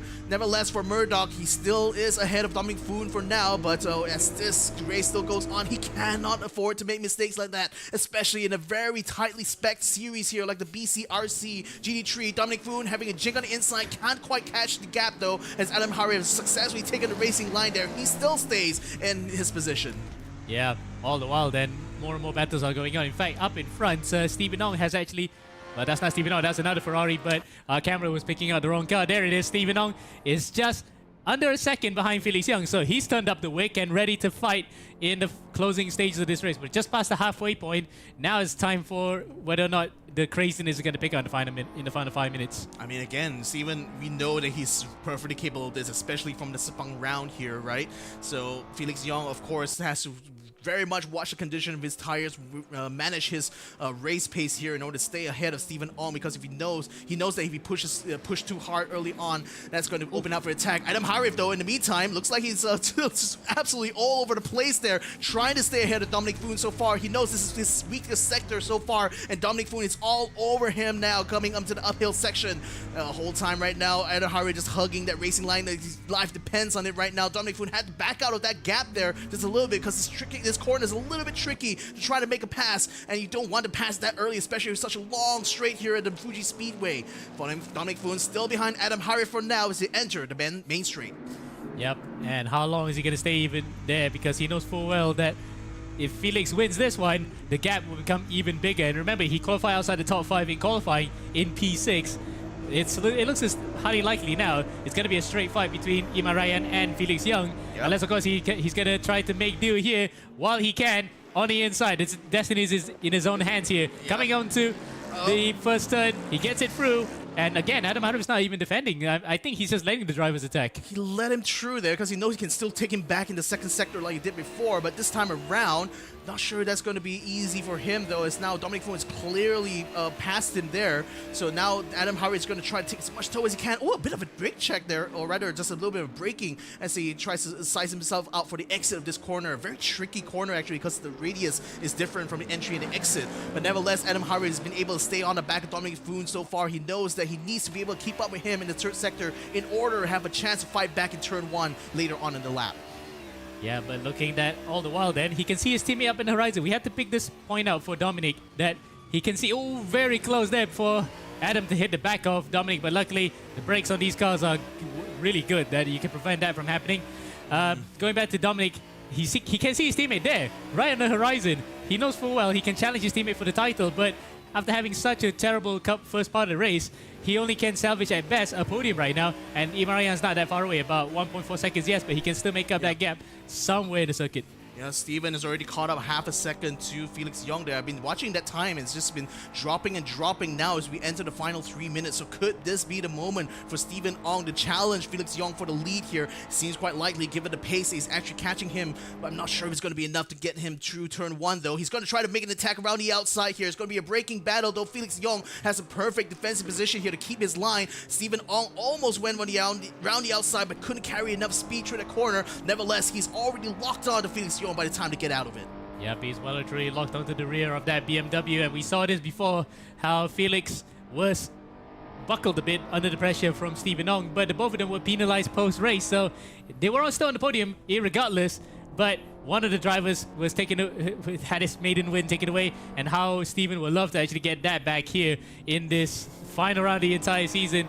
Oh, we would love to see him in a full season entry next time. He is definitely one to watch. Oh, for sure. I mean, with the Endurance Edition going to be coming up after the Series 14 is closed, there's certainly going to be more opportunities to see these guys in action one more time, although definitely in very different circumstances, no doubt. But nevertheless, I'm absolutely loving this battle right now. Stephen Ong still caught up to the back of Felix Young here. It's going to be an absolute battle in the closing moments of this race here for the win of the race. Race number 1, in fact, for the final round, and Stephen Ong is looking so good right now. Felix Young just doing his absolute level best here to stay ahead of that Ferrari 296, but is that going to be enough? Has he done his work in that first half of the race here to keep his tire conditions, his car performance on par with Steven's car here? We're going to have to find out. The toe is being given to Stephen Ong right now. He's already catching up. This is looking quite likely here. Whoa, look at that. Felix Young actually backing off a bit, and that's actually given Stephen Ong a bit of a chance now. He will be side by side with Felix going through this first turn around the outside. In fact, he's already got his nose just a little bit in front. Can he win the braking battle though? Felix Young still has the line as he comes in. Stephen Ong just trying to go for a textbook maneuver, but doesn't quite get the exit it needs though. Felix Young still stays in the lead. Wow, where did that come from? Because Felix looked like he backed off a bit. Maybe there was a bit of packet loss for Felix. Yeah, possibly. Might have happened there for a second, and that would have given Steven a bit of a fright, seeing a BMW much closer than he was anticipating. But he had to run. That was a good exit from the final corner from Steven to get alongside Felix, but Felix was quite canny to that, and he matched him on the exit and still stays ahead, but tenuously by about 0.6 of a second. Yeah, that looked like a little bit of a mistake there from Steven, as now Felix has actually opened up the gap between him and Stephen Ong going to the download curve here. So that last corner, it seemed like Steven went a little bit too wide than he needed to, and that's given Felix a bit of breathing space here. Nevertheless, Steven still has a chance to try to catch him back in this third sector here. Can he do it though? 45 seconds still remaining. Actually, will they be able to beat the clock? That's the bigger question here, as they still are shuffling through the final sector. Felix Young now through the penultimate corner, now getting to the final corner here. Stephen Ong still locked in behind here. 30 seconds still remaining. I think they just might be able to make it in order to trigger the final lap. Felix Young now, good exit. Riding quite a bit of curve. Stephen Ong just not taking the curb at all here. He wants maximum traction and grip on the tires. Dominic Foon still trying to challenge for 4th place, but look at Adam Harif though, still bouncing off of the grass there, trying to get alongside Dominic's car, but still not able to get the speed. In fact, he lost a bit of that. Now he's gaining it back on Dominic Foon with the toe. He's going alongside here the Mustang versus the BMW. Ooh, a bit of a touch as well. And while still in front there, in front, Stephen Ong is attempting his very best to fight against Felix Young here. Going to the first turn, Dominic Foon still has the inside compared to Adam though. He still stays in his position. Can we see what Stephen Ong is up to right now? Felix Young still ahead of him through turn 1, but again, Stephen, he is so close. This is the final lap. This is the final chance for Stephen. Oh, luckily we got a shot of both battles in one go there. We saw a bit of a prelude of what Steven was thinking. He tried to dive it around the outside again, but Felix was equal to it. Now, it's all or nothing. It's the final lap of the entire first race of the season. For the final race of the season. Nearly went for a full spiel there. But here it is. Stephen Ong fighting for a win, and it was his proper first win after having it taken away in post-race. Here it goes on the inside. Oh, just cannot quite make it as Felix is able to close the door just in the nick of time. Steven still tries one more time here. This is the last lap, guys. This is the last chance for Steven. The last sector here for him to try to take his first win. But Felix Young is the only obstacle in his way. Doesn't seem like Steven is not going to be... doesn't seem like Felix is having a good time, though, as he is conceding a bit of ground here. But the whole time, though, he's still ahead of Steven, and that's what matters. Going into the final turn, Steven tries to go for a dive, but Felix is already wise to that. He closes the gap before Steven could even get there, but they will still be side by side. A toe now getting to the checker flag. It's a long way down the straight. Can Steven find the speed though? He's gaining on that BMW. Is this going to be a photo finish here? Steven Ong to the inside, tries to he does make it. What the heck? 1/10 of a second. 1/10 of a second. Steven Ong snatches victory away from Felix Young on track. What a finish! And Iman Ryan just ahead as well by 0.7 of a second from Dominic Poon. What happened to Adam Harif? He's actually dropped the P5, but what a finish! We have to check back on replay on that. Did Steven actually cross the line in front of Felix there? I'm not really sure, because on our image, on the pictures there, it looked as though Felix was ahead. But Steven, according to the timing beam, is ahead by a 10th. we'll look back into that. Yeah, I mean, that's what we're seeing on the timing tower. I'm taking that result for now because, like, again, I'm not sure where exactly the control line is on these tracks. Again, the checkered line that's on the track, it's not necessarily the control line, you know, so it's not definite yet. We'll still have to wait until the official result comes out, but man, what a photo finish there, man. Wow, we thought, well, Felix had it in the bag there, but suddenly Steven, with the slipstream, had the pace and just got absolutely niced all the way to the line. Dived on the inside. Felix, ever the sportsman, just let him have it. But not enough momentum for the BMW to prevent the Ferrari from overtaking. What a finish, and we've been treated to an absolute barnstormer. But in the championship fight, Felix is still in control, though. Yeah, wow. I mean, again, the Passionate Esports team has been in more rounds compared to Stephen Ong and the rest of Santai, so he really wasn't a championship contender even coming into this year. But nevertheless, the race performance, I just wish he was here for the entirety of this series here because, man, what amazing racing we could have seen here on track. Nevertheless, though, shout out as well to the other people who have survived the top 10. I say survived the top 10. Poor choice of words, nevertheless.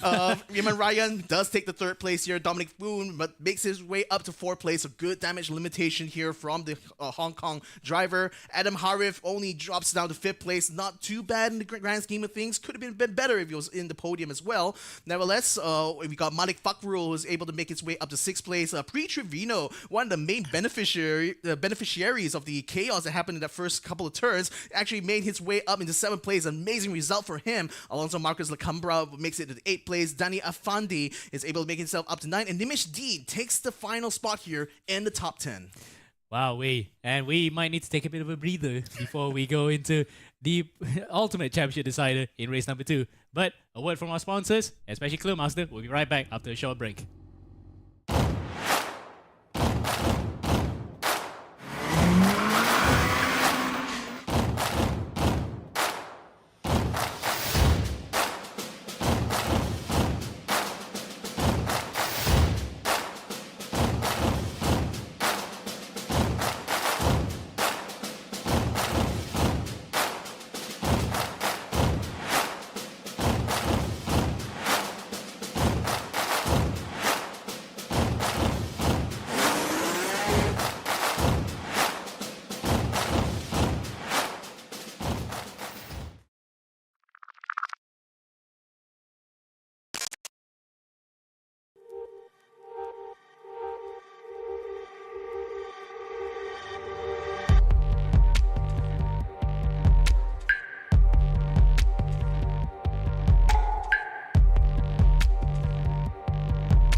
Hello and welcome back to the eRacing GP Series 14 final round here in Fuji Speedway. What an amazing finish we saw for the bronze class race number 1. Stephen Ong snatches it away from Felix Young on track there by a tenth of a second.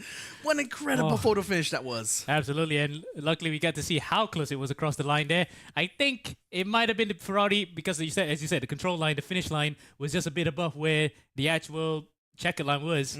But nonetheless, we didn't expect that. We know Fuji Speedway can have the tendency to have crazy finishes. We saw in Super GT before when the Honda that was in contention for the championship ran out of fuel on his way to the line, and the Toyota that came through won it. So we saw a similar case there, but it was a dead heat, and I can't believe we've seen some crazy races throughout the entire season, but that one took the cake. That one took the cake. We'll see whether or not they'll be able to keep it so far. Let's go ahead and jump into the track right now because race number 2 is about the start. We've got and Dean currently in the lead right now. Nimesh Dean from Sri Lanka in the first row. He's going to be taking the lead of the race so far. The person starting next to him actually dropped all the way back there. That seemed a little bit unfortunate, but 2 forward pushes. Also, Marcos Lacambra just snatches away the lead there from Dean. Nimesh Dean there. Nimesh now trying to fight against Savi. It looks like pushes the AMG GT onto the grass there, but the AMG GT still stays alongside as go through. A bit of a chaos in the back there. I see one car spinning out completely. Nimesh Dean now still trying to fight, but it seems like a Ferrari has already passed him now. Going into front, Malik Bakrul is currently in second place. Drix Trevino going around the outside. Nimesh Dean here is looking to try to take a podium position here and does get the race position, but he crashes into Nimesh Dean as he comes into the apex. What a disaster there. That's actually handed both Felix Young and Adam Harif now 3rd and 4th place respectively. They continue the battle all the way through, going to the Dunlop straight. Adam Harif now in front of Felix Young, Dominic Foon behind as well. 2 drivers from Hong Kong, 1 driver from Malaysia here, battling for the final spot on the podium right now as we enter the final sector. Still more chaos going in the back though. I see a car spinning a little bit, going a little bit wide there. Lots of smoke, lots of chaos right now. We're still through the first lap. I hope these guys are able to make it through. That was many. You can see there, 29, 30 cars plowing through a tight chicane, and amazingly no one got spun up. But once again, we saw some carnage at the start of the race. Unfortunately for some of them, that might be the way their season ends.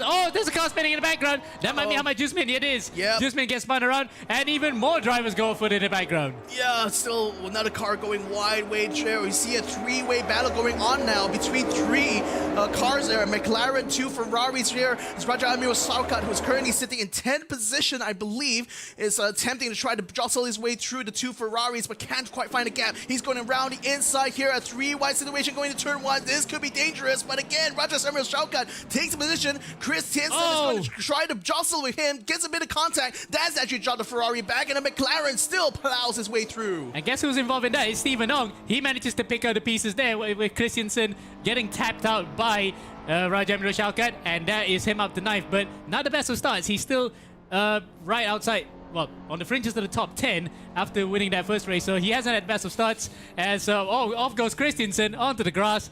We need to pick out which one to watch here, because there's also championship complications, especially given the fact that Felix Young, once again, is in front of Dominic Poon. Iman Ryan, though, he is already closing in on Dominic. He's going to round the outside of the BMW. Can't quite close the gap, though, as Dominic Poon closes the door on him on the slowest part of the track here. Now going uphill, Iman Ryan just using his V8 to the maximum here, trying his level best keep up with Dominic Poon, but still Dominic stays ahead, though, in that first part of the switchback. Now going on the other side, Dominic still ahead of Iman Ryan, even true to the apex now, but Iman Ryan not giving space at all, not giving an inch, nor even a mile, as here they are entering that final turn. And Harif, though, he is side by side with Felix Young. Could this be a pass to get himself on the podium? It looks quite likely here. Wow, there's 2 separate things we have to look at right now, because that's Felix coming up as well, and there's Dominic Poon defending from Iman Ryan. I don't know which to pick up, but I think we have to watch Iman Ryan here, because he is still fighting for the championship. It looks as though Dominic is now trying to defend his teammate, because it's a gentleman's agreement among them. Goes on the inside, V8 power versus V8 power, pushes them against the wall. Almost Schumacher Barrichello 2010 Hungarian Grand Prix style there, and Dominic really was at the other extremities, but that time round, Iman just about gets through. Just about gets through, and even had to push Dominic off on the track to do so, but Dominic now is going to try to fight back around the outside. Can he make it through, though? Iman Ryan still stays ahead, but Dominic still continues to fight here and fight for his championship life here, it looks like. But Iman Ryan seems to have the better of him so far in Sector 2. And we got word that, thanks to our producer behind the scenes, is an inline 6 for the BMW. Oh, I was referring to the V8 of the Mustang. The Mustang, yes. But still, either way, they were almost similar in power when they crossed the straight, but it looks as though the Mustang had a bit more of a grunt coming into turn number 1, and Iman manages to sneak that one through. Now, he sets his sights on Felix Young, though Felix then, it might well be said, is one of the 2 drivers that are highly likely to win the championship among the passionate guys. And it was almost looking as if Dominic was now trying to defend as a sort of gentleman's agreement.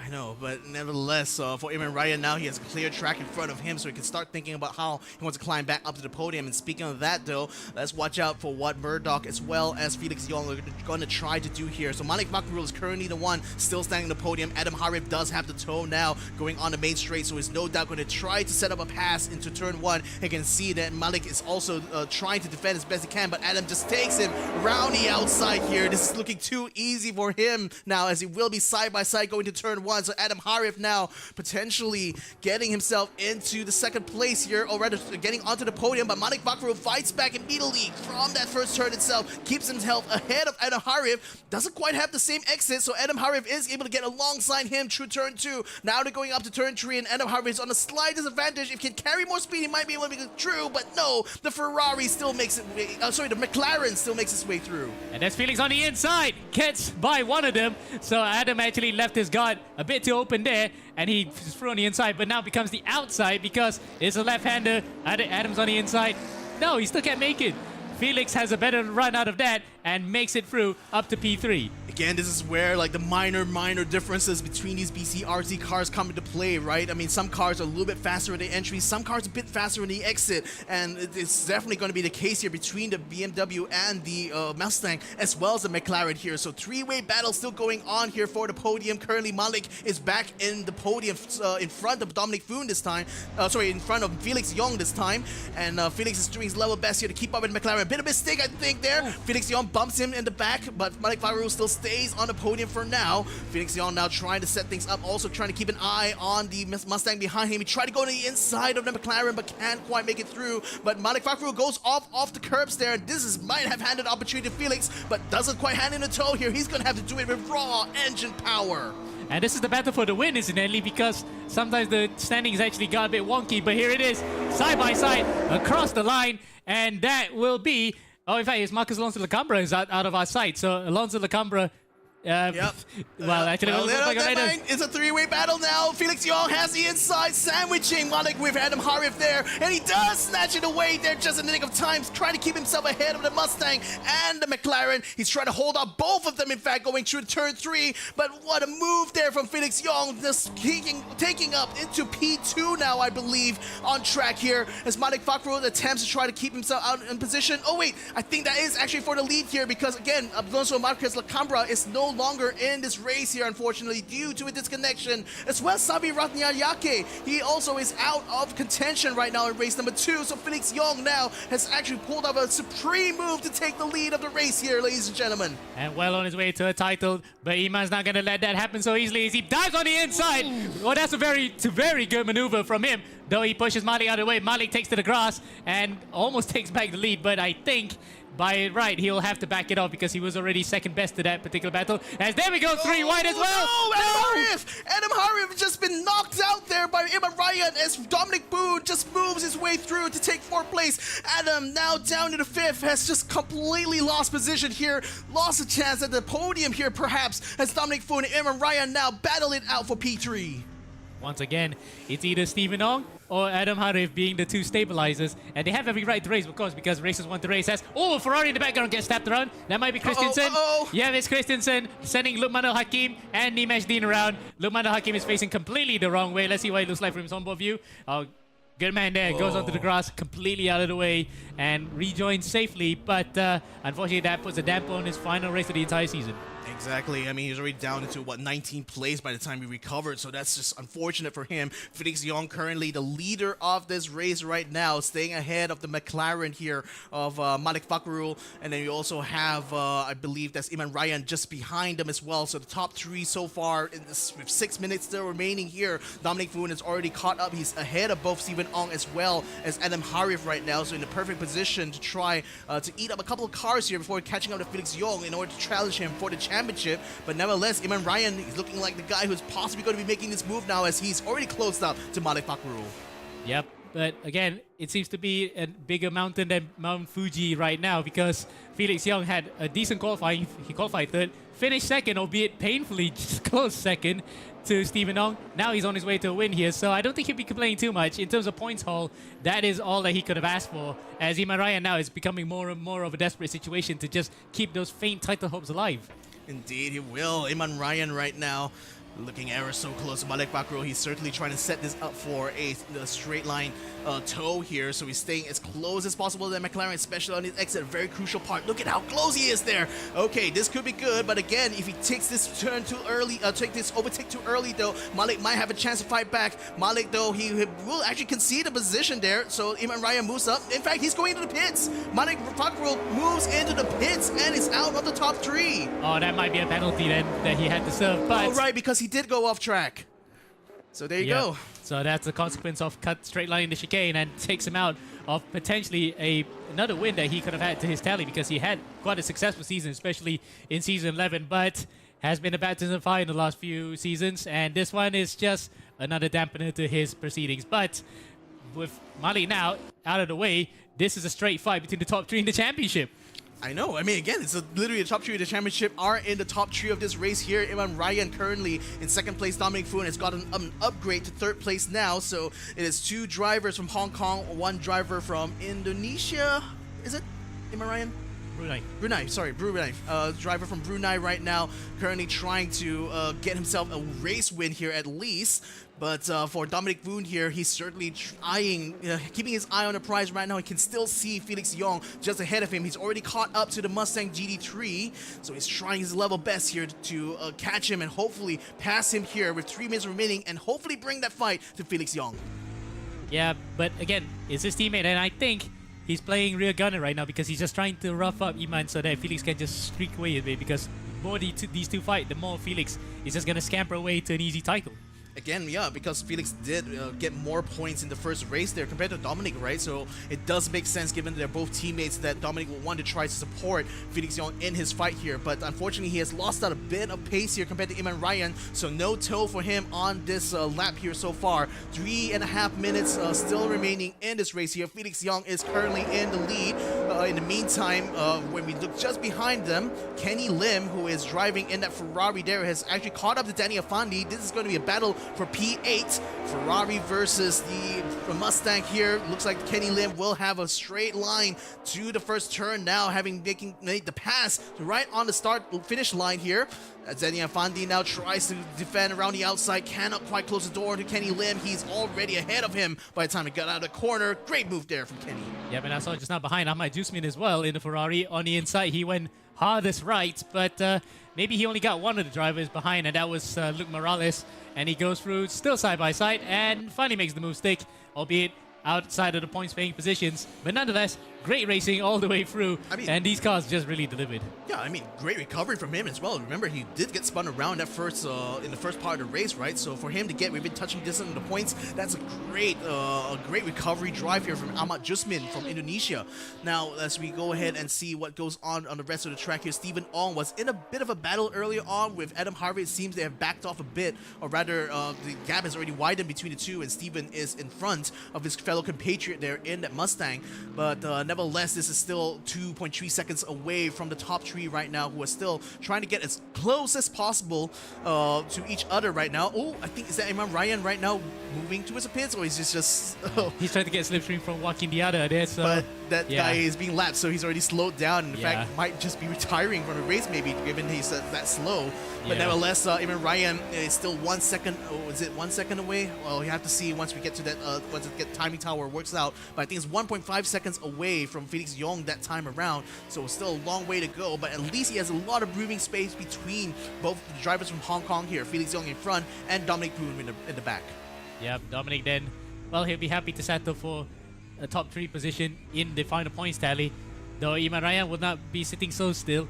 He still has a bit of fight in him, albeit a very faint fight to just reclaim the championship lead away from Felix Young. And even then, it would look still insurmountable, because he had such a good qualifying and a good first race, and that dramatic finish really helped. Okay, it might be painful for him to lose a win, but at least it's just another step for him to get the title. I mean, still second place is still a lot of points there for Felix Young, so if anything, he's done probably the best out of the top 3 in these championships so far to make a claim for the title. And given how tight the championship battle is here, Felix Young might just have done enough here. 40 seconds still remaining. I do believe we will still have one final lap here, or maybe so, for Felix Young. If he's not able to get to the line in time, that will be the case. But nevertheless, he's already around to the final turn. I think he might just about make it there to the line before the timer runs out.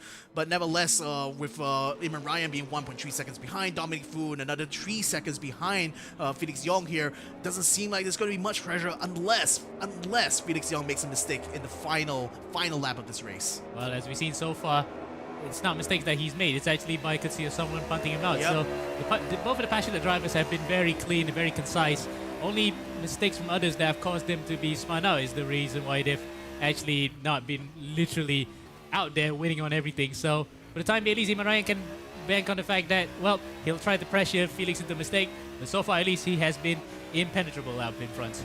Yeah, certainly with a gap like that. So right now for Imran Ryan, his best bet is just stay in a position there, stay ahead of Dominic Boone, so maybe he'll be able to finish this championship in front of him perhaps. But then again, that still depends on the final tabulation of the scores, especially his performance in race 1 was not as brilliant as this for sure. But look at how he's catching Felix Young though in this second sector. Might be having to wipe a bit of sweat off his brow there for Felix. Nevertheless, still a bit of... Well, it wasn't Felix. We're looking at Alonso Marcos Lacambra, who's racing out there somewhere in our second picture. Oh, okay. So yeah, that wasn't Felix. But Okay. irregardless, I think he wouldn't be too fussed by it because we'd have a camera. We can't even interview him after this. But he's not going to be too fussed by it. He knows full well. Hopefully. He just keeps it pointing in the right direction. Coming to the final sector, he's home and dry. Exactly. So Felix Young now still ahead of Imran Ryan. The gap is now half a second between the two of them. Is Lightning going to strike twice though? It's definitely a much longer gap than it was with Steven early on. So I think it's not quite likely. But Felix Young is handling this pressure quite well though. He is routing around the final turn and does not seem like Imran Ryan is anywhere near him here. It could be no challenge at all for Felix Young to take the checkered flag right now. Imran Ryan doing his level best here. Does get a bit of a toe towards the end, but it's just not enough.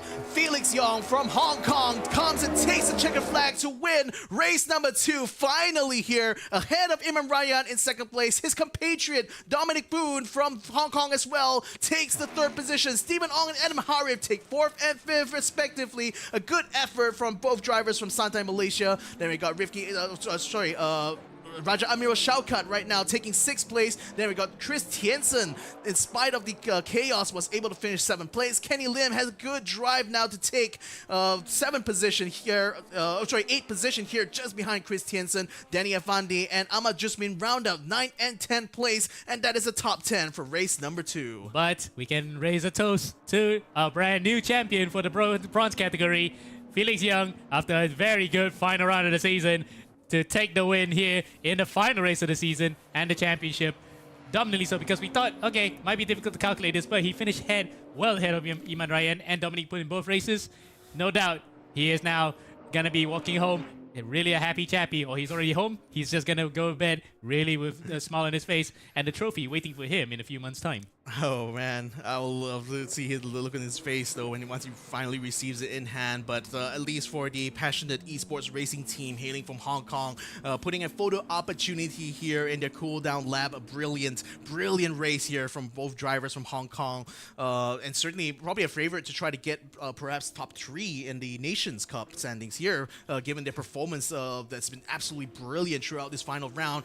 A bit of a spin and a burnout here for Felix Young to celebrate his victory on track here. It is still not definite yet until the official results are out, but as far as I'm concerned, these guys have been the standout performers here in the eRacing GP Series 14. In fact, counting the previous rounds that we've already seen from these two drivers. Indeed. They were carrying their team on their shoulders and their country on their shoulders because they were scoring points for Hong Kong as well. So, no doubt, with the scores that they both had, it's going to put them in a really good position in the both championship that they got and their own personal driver standings here, as we see them come across in formation for one last time for the entire season. That is Passionate Esports, Felix Young and Dominic Boone celebrating the former's triumphant achievement here in eRacing GP Bronze Edition, eRacing GP Global Edition, the Bronze class in Season 14. Yeah, that's certainly going to be a photo for the newspaper headlines tomorrow, isn't it? He tried to go for the double spin there, doing the classic F1 celebration at the end of the season, right? But unfortunately, teleported into the pits just in time. Nevertheless, good race there. Good race there for the bronze class. An amazing finish in race number 1. And race 2, even though it was a little bit calmer, I would say, for the final final section, but great recovery drive there from Dominic Foon, a great drive from Felix Yong as well. A couple of disconnections, unfortunately, ruining some drivers' races, but nevertheless, what we did get to see on track was nothing short of brilliant. Absolutely, and no controversies here or there. It's just flat out racing, and that's the way we like it. And if that was enough to whet up the appetite for the main course, now we get to see the silver and gold guys go at it, and there's still some business to settle over there. So we'll be right back after a word from our sponsors.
Hello and welcome back then to eRacing GP Global Edition 14, and we are back here now with a completely different look here, as right beside me is the guy you probably saw on the opening of the screen, which is Raul Dave. Howdy doody, everyone. And he's smiling as he is in the picture.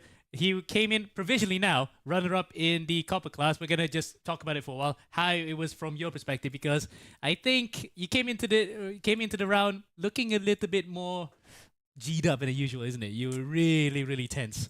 I mean, it was the first time I was leading something, for once in my life. And I was like, you know what? This is going to be an absolutely fantastic race. I think I might have put a little bit too much practice, and it ended up with me being pressured. And, I did quite, not too terribly, second place and a 7th place finish in race 1, race 2 is pretty good, but, could have been better. But, it wasn't enough to secure the championship. And, my boy Azib, he won the championship, and I'm pretty sure he did win, right? Yes. He definitely won, yeah. So yeah, you both came in the day he coming to the final round. Yeah, man, there was 10-point lead, and it was intense. It was absolutely crazy. But, he won the championship. I'm absolutely happy for him. I'm proud of him. And you know what? It is what it is. We make mistakes. As my friend likes to tell me all the time, you win some, you lose some. Yeah, but you live to fight another day. And how does that make you grow as a person? Because, one of these days, like, you might lose then, but you will win later on. Would that bear you up for another big fight after this? I mean, I'll be honest, I was a little bit emotional. I'm not going to lie here. Because, once again, like I said, it's something that I'm leading for the first time. And I was like, oh my goodness, this is an absolutely fantastic opportunity. But, it sort of made me realize that, not everything's going to be perfect. So you are obviously not going to be on the best shape in every single race. But, I think it sort of made me realize that, I just need to get my head down and do other races, which are coming up. I'll be joining a lot more races. And obviously, this will not be the first time you'll see me. All right. Great to hear it. And now it's time for your first ever commentary assignment, just because you're also interested in putting on a different hat in this regard. So let's run you through your first ever championship standings. And here we go. We're going to run through the gold class first. A couple of familiar names here. what do you think is going to be happening? Of course, it's a bit of a foregone conclusion because it's 49 points for the entire round. Nakib, it looks as though he could probably just retire the first race and just literally stroke it all the way to the end. I'm pretty sure he can just drive with his eyes closed for the entire race. I mean, look at that lead. Oh my goodness gracious, 40 points. That is absolutely crazy. But it'll be a very interesting fight for second place, third place. Who knows? The rest of the standings will be absolutely incredible fight, and I can't wait to see it. Yeah, and the fact that Keith Moe had a bit of a bet with his dad that if he could win the Gold Class championship, his dad would buy him a PS5. Whoa. So that's kind of like the gift. He might not get a PS5 now, but a P2 among the fastest guys in Asia might not be doing too hard. But yeah, someone pointed out off screen, PS4. Or PS3, maybe. Yeah, we finished in third. But the thing is, that is quite a good battle here for second, third, fourth, and fifth because Nabil is back as well. So can't wait to see how that plays out. Fantastic. Now then, that's the gold standings. Let's see well, we don't have silver standings, do we? But the silver standings will be coming in now. Ooh. Yep, there it is. Jaden Chia. Now this is actually quite a good fight between the Singaporean and the Indonesian. 6 points, and they came to blows a couple of times, especially during the topless round. But I think for the most part, it was clean racing because from the stewards report, I didn't see anything foul between the both of them. So it's going to be a straight fight again, especially given the fact how we saw in the previous 2 championship fights, including yours, how it went really relatively placid. Yeah, I mean, I am looking forward to this championship fight. You know, I've been racing all this entire time, so it'll be really interesting to see what happens, you know. And we're watching this and we're going to commentate on this. It's going to be an absolutely fantastic fight. I can't wait to see what happens in both the gold and silver class. Anything can happen in the gold and silver class. So, yeah, it's again, absolutely looking forward to it. Right, so we jump into the action now. It looks as though there's a bit of a role reversal in the way that the car selection has gone because Roy Ripperett was driving the Nissan GTI at one point. But now, he's driving the Ferrari, whereas we go to Nabil Aslan. He was driving the Ferrari, now he's in the GTR. So quite a big difference there, but he's got his own custom livery made by someone in the production team behind the scenes. Yeah, it actually looks pretty sick. I'm not gonna lie. It reminds me of the R32 in the SEMA, the all carbon R32. It looks really good actually. And oh man, the Super GT cars, they are an absolute eyesore. No, not really eyesore. I meant to say icon. Yeah, yeah, there we go. Yeah. Icon. Yeah. I saw icon. But at least you'll learn. Yep, in due time. But it's a nice carbon fiber livery that Imran Zali has made for Nabil Azlan in this regard, running with his custom number as well, 548. Yeah. So let's hope that we can see more of these cars for next season, as we have not just one class, we also have 2 classes on board here. Where can we find the Capybara? Because we call it Capybara because they had a capybara. Oh yeah, I remember seeing it. It was I was just laughing. Where's he? Yeah, there he is. Oh, look at it. There it is. Oh my, it's got cats. I didn't know it had cats. That's why I call it Capybara, because it has the sad cat and the capybara I just saw the capybara. I didn't. Oh, that's interesting. Well, he is purring along at the top here because he is leader of the championship by, as we saw, 8 points ahead of Kanzani Ramdhani, who's here. That's not Ramdhani. In fact, this is Super GT car. Yeah, there's Ramdhani. There we go. Balapan Render car, because the standings keep chopping and changing, but the GT2 cars and the GT1 cars are well and truly separated here, coming into the qualifying and the final ever qualifying this season. Let's take an on-board lap with Roy Ripperett, because he's the one furthest up in front. Let's hear that V12 scream. Oh my God, look at that. He's just trying to stick to the inside right now. And a little bit of a let off on the gas as he tries to once again stick to the inside to get a really good entry into the next corner as he breaks around 60-ish. Tries to hug the apex and takes a sort of wide line towards the next corners as he tries to keep it tight. And once again, you can hear the absolutely fantastic Ferrari V12 screaming in the ears. It never gets old just hearing these cars. And once again, he brakes, takes a... Ooh, what an interesting... Ooh, a bit late. Yeah, a bit late, but you know what? Oh, even later behind, someone went off there that looks like... Oh, it's not Keith actually. Keith went off to the grass. And that now allows Keith Moe to go right at the back of him. And he's got a swarm of GTRs further behind, Valagulan and Ilkom included. So it's Filipinos in the GTR against a lone Malaysian in the Ferrari here. Not the best ways to start qualifying for Nakib Aslan. We have Brian O'Connor chasing a Ferrari, and he's probably going to get a slipstream. Oh, no, he's not going to get a slipstream. He's actually going to, like a drag race. That is... Well, the Ferrari is going to be fast on the straight because of the V12 grunts, but through the corners, that's where the GTRs make out the most time. As we see the first qualifying, representative qualified times come through. Roy Ripperett with 41.6. Keith Mo with 42.1. So that's your time so far. In fact, 37.1 for Nocom. As we have a bit of a mock race coming to turn 1. Balagulan on the inside overtakes Keith Mo. Oof, that was close. That would have been really bad for both of them if they came to contact. Oh, this is. This is just qualifying. It's not even the race yet. So can you imagine how the race goes? So there's Nabil taking overall pole position and 5 points that goes with it. So he's going to bolster his chances of finishing second in the championship quite well.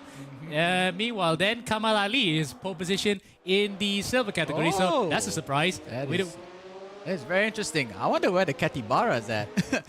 Let's see that. Where's Jaden Chia? He's about to cross the line. Yep. The Capybara is about to cross the line then for P20 Racing. Yeah, they call us as P20 Racing. He's P20 Racing. Last season was DNF Racing.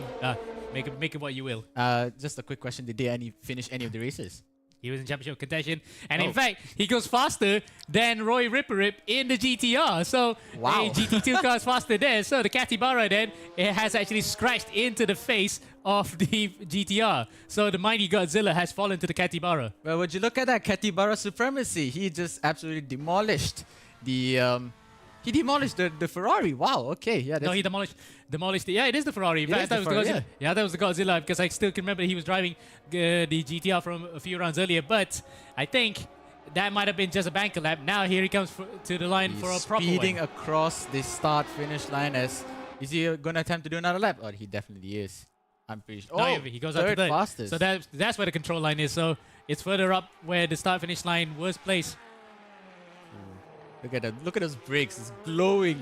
Oh, we love to see it in these races. These brakes. I know. I get. Nakib Nabil in first and second though.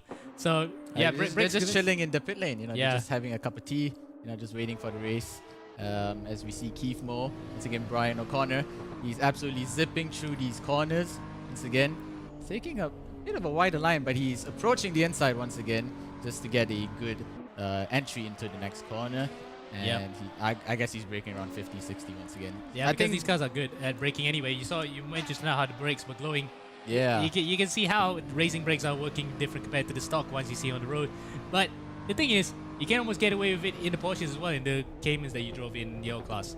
Yeah, I mean, those were pretty fun to drive. Oh, and he goes. Is he not satisfied with his time? Is he done? No, I think he's done. He's definitely done because that's the end of qualifying for Keith Mo. He lines up 4th place. Nocom, though, is the only driver who could potentially spoil the party for the 2 Aslans up in front. As in fact, we have 4 Aslans here, all 4 brothers racing. Oh, that must be fun to that must be fun to be part of. Yeah, Nabil and Nakib are up in front, first and second, with Nazmi in front of Nazri. So the oldest brother is actually the slowest among the 4 in the quadruplets. That's kind of a curveball, isn't it? Yeah. But. Okay, is he approaching the last? I'm pretty sure that's not the last corner. I literally drove here and I completely forgot what the track's like. And Nazmir goes off as well, as well as Axel said that's the end of his qualifying. Now there's the battle between the GT2 guys in silver. This is though Jaden has actually claimed it. He's right in front of Nazmir Aslan. Nazmir calls time on his qualifying session. Where is Kanzani Ramdani? He hasn't had the best of qualifyings, and he's probably not going to be able to challenge Jaden Chan unless he crosses the line here and proves us all wrong. Across the line he goes. Where is he going to qualify? And he is actually in front of Jaden Chia. So he pulls it right at the end. 5 points on the board for him. And that sets us up well here for a race in the final round this season. This is going to be very, very interesting, I must say. And so Kazani Ramdani, he got pole position. So that is like an immediate 5 points. And you got 4 points for Jaden Chia, if I'm not mistaken, right? Yep. So that would be... 1 point less. 1 point less, but it could be make or break for this championship. Indeed. And we jump around for the other cars here, waiting for the race to start. There's the carbon fiber livery of Nakib Aslan. So both carbon fiber liveries were made by Imran Zahaili for the Aslan brothers. Well, hello, he's sitting right beside us. Absolutely fantastic, man. Yep. Now then, so we're going to start the race very soon here for the gold and silver classes. Jumping through the multiple cars, there's the Capybara. Oh, we love to see the Capybara. You know what? I don't know if you're allowed to make bets, but I hope the Capybara wins because it's just an absolutely fantastic livery to see. And I like to think that meme liveries give extra speed, as you can see with the campus tour liveries in copper class. I like to think that they gave us an immediate boost and resulted in almost a what could have been a potential championship and a championship win for a Yep.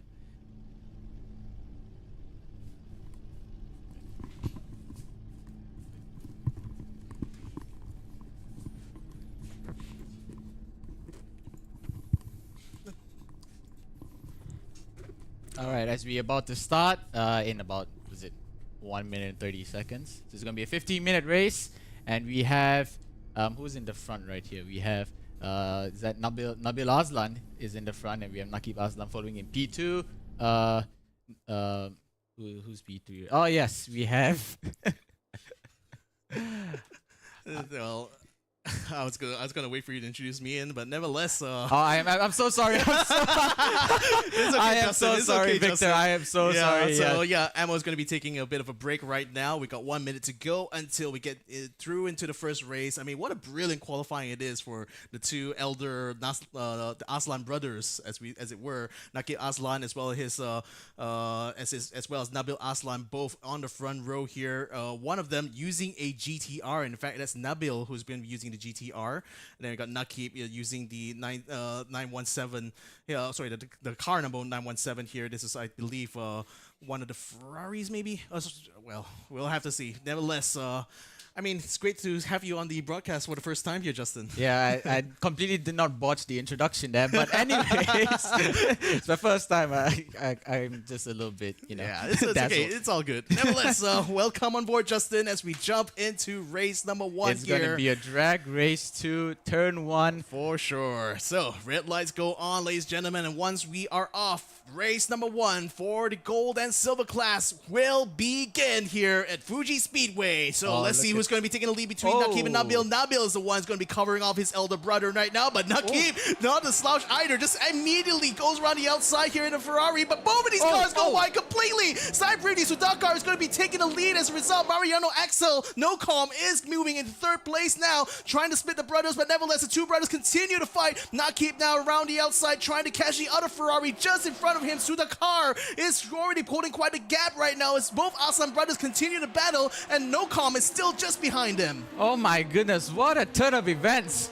We have Sai Sudakar leading and Nakib Aslan. Oh my goodness, I was not expecting them to, have a tussle in turn 1 and they went completely off, but let's see if they can make a great comeback. Yeah, so Nakib Aslan ahead of his brother right now. Nabil is actually under attack here from Mariano Axel Nocom around the outside here at the corner. Nice hairpin turn. Fantastic. Good move there, but still not enough to close the door though. Nabil still continues to fight and bumps into the other GTR here in order to take the position back as they come up to the uphill section. So it's still back to status quo right now. Mariano Axel Nocom still has another try as well as we move on to the penultimate corner here. Mariano's a little bit blocked as well as we got Nakib under attack again by his brother Nabil Aslan. Actually swings around the outside, trying his level best to get ahead right now, and he is ahead of his elder brother. Oh, fantastic. That bump that happened a few corners ago, that would have absolutely killed the car in copper class.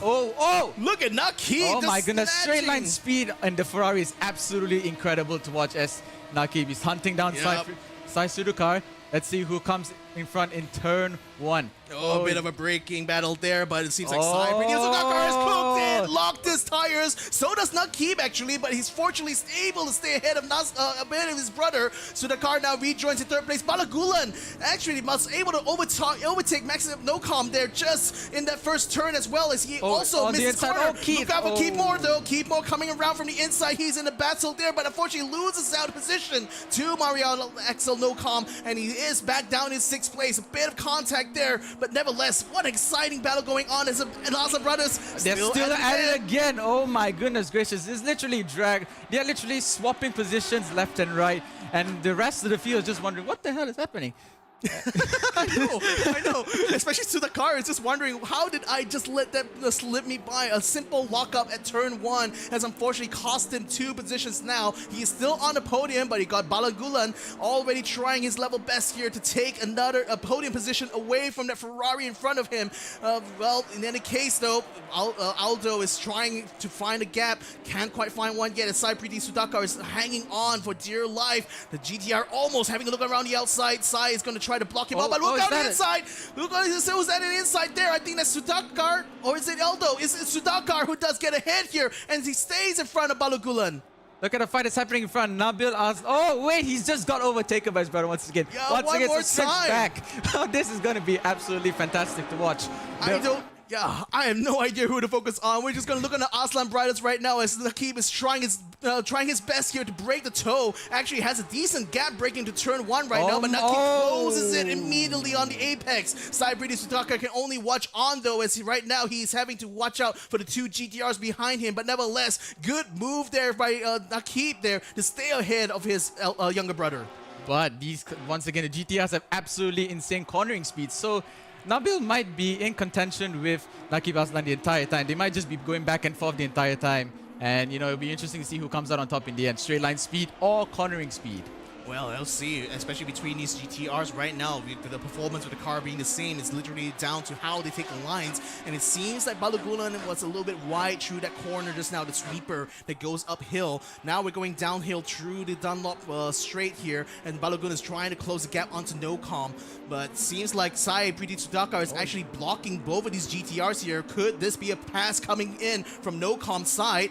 Oh, had to brake a little bit hard there in order to try to avoid the Ferrari just in front. Let's see on the onboard right now whether or not he can find a gap. Look at that, so close. Had to react just in time there as the red lights came on the back of the Ferrari, but immediately NoCom trying desperately to find a way on the outside. Actually feints and goes on the inside. Can Sudakar also wait, Balogulan, no! Back there as Balogulan and Sudakar come together. Aldo is able to come through. I think Sudakar has lost a few positions. He's still facing the wrong way. Now trying to safely rejoin the track here. Oh my goodness, Sudakar, for a moment there, he was already looking to try to keep it a podium, but one mistake, and that was all it takes to take him out. Well, that's absolutely heartbreaking for Sai Sudakar there. He was having an absolutely fantastic run up until that point. And I'm from what I saw from the mirrors, looked like he got taken out. Yeah, a battle going on for 9th place here. Kelvin Powell, I think, has just gotten onto the inside. Can't quite see which car exactly is it next to him. That's, I believe, a Ferrari just around the outside of him there. I think it's Ripper Rip. Yeah, Roy Numer Ripper Rip, who was battling with him just now. That was actually for 6th place, actually, not 9th, so sorry. But nevertheless, a good battle going on. There's only other battle going on for the top 10 right now because the 2 Aslan brothers. Once again, they're at it again. Yep, one more time. Nakib just can't shake Nabil off his booty. Nice choice of words for sure. But yeah, Nakib certainly, I mean, it's interesting choice because last few rounds we've seen both Nakib as well as Nabil use the same car, which was the Ferrari 335. 550. So 550, sorry. Yeah. But this time around, it's only Nakib who decided to retain the same car, and his brother is going to use the GTR instead, perhaps trying to hope a little bit of that JDM magic is going to help him here in Fuji Speedway. And it seems that worked out quite well. Look at the inside move there. What a dive. What an absolutely fantastic dive. Let's hope he can defend it well. That's Looks the thing. like he is defending it well, but once again, the Ferrari's got the top line, the top speed. And just like that. Effortless overtaking. That's like that, just like that. I mean, he thought he could try to block him up, but that's literally quite the worst move he could do. If I was in Nabil's shoes, I would stay behind Nakib going through that final turn, get the toe from him, try to keep up going to turn 1, try to outbreak him, or maybe even try to battle with him through sector 2. Now he's gonna have to do it all over again. Yeah, I mean, I guess he didn't factor in that the fact that Nakib has a car which has, once again, incredible top speed, and he saw an opportunity, he took it, but you can't beat straight line speed. I know. And the straight line speed coming out of that Ferrari 550 is just too difficult. We already saw the capability of it doing Sepang. We saw capability doing Autopolis, which was another race I casted. So it's certainly a very tough car to defeat here, even for the Nissan GTR, the venerable Nissan GTR here. Nevertheless, Nabil will still have another opportunity. We still have 7 minutes to go. He won't stop trying. He will not stop trying.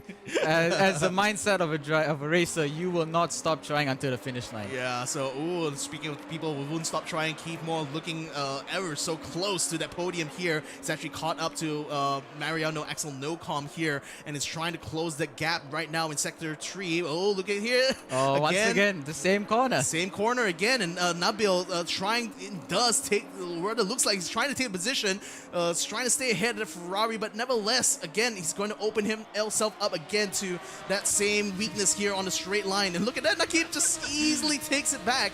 But I'll tell you what, this leapfrogging here actually helps both of these brothers because they're opening the gap to Nocom by 2 seconds. Exactly, yeah. I think Nakib's just giving Nabil just the straight line speed, in terms of the slipstream, and that's sort of just making them, just go further and further away from the rest of the pack. Exactly. So it's just going to be a 1-2 showdown for these two up front, while the rest are just scrambling for third place.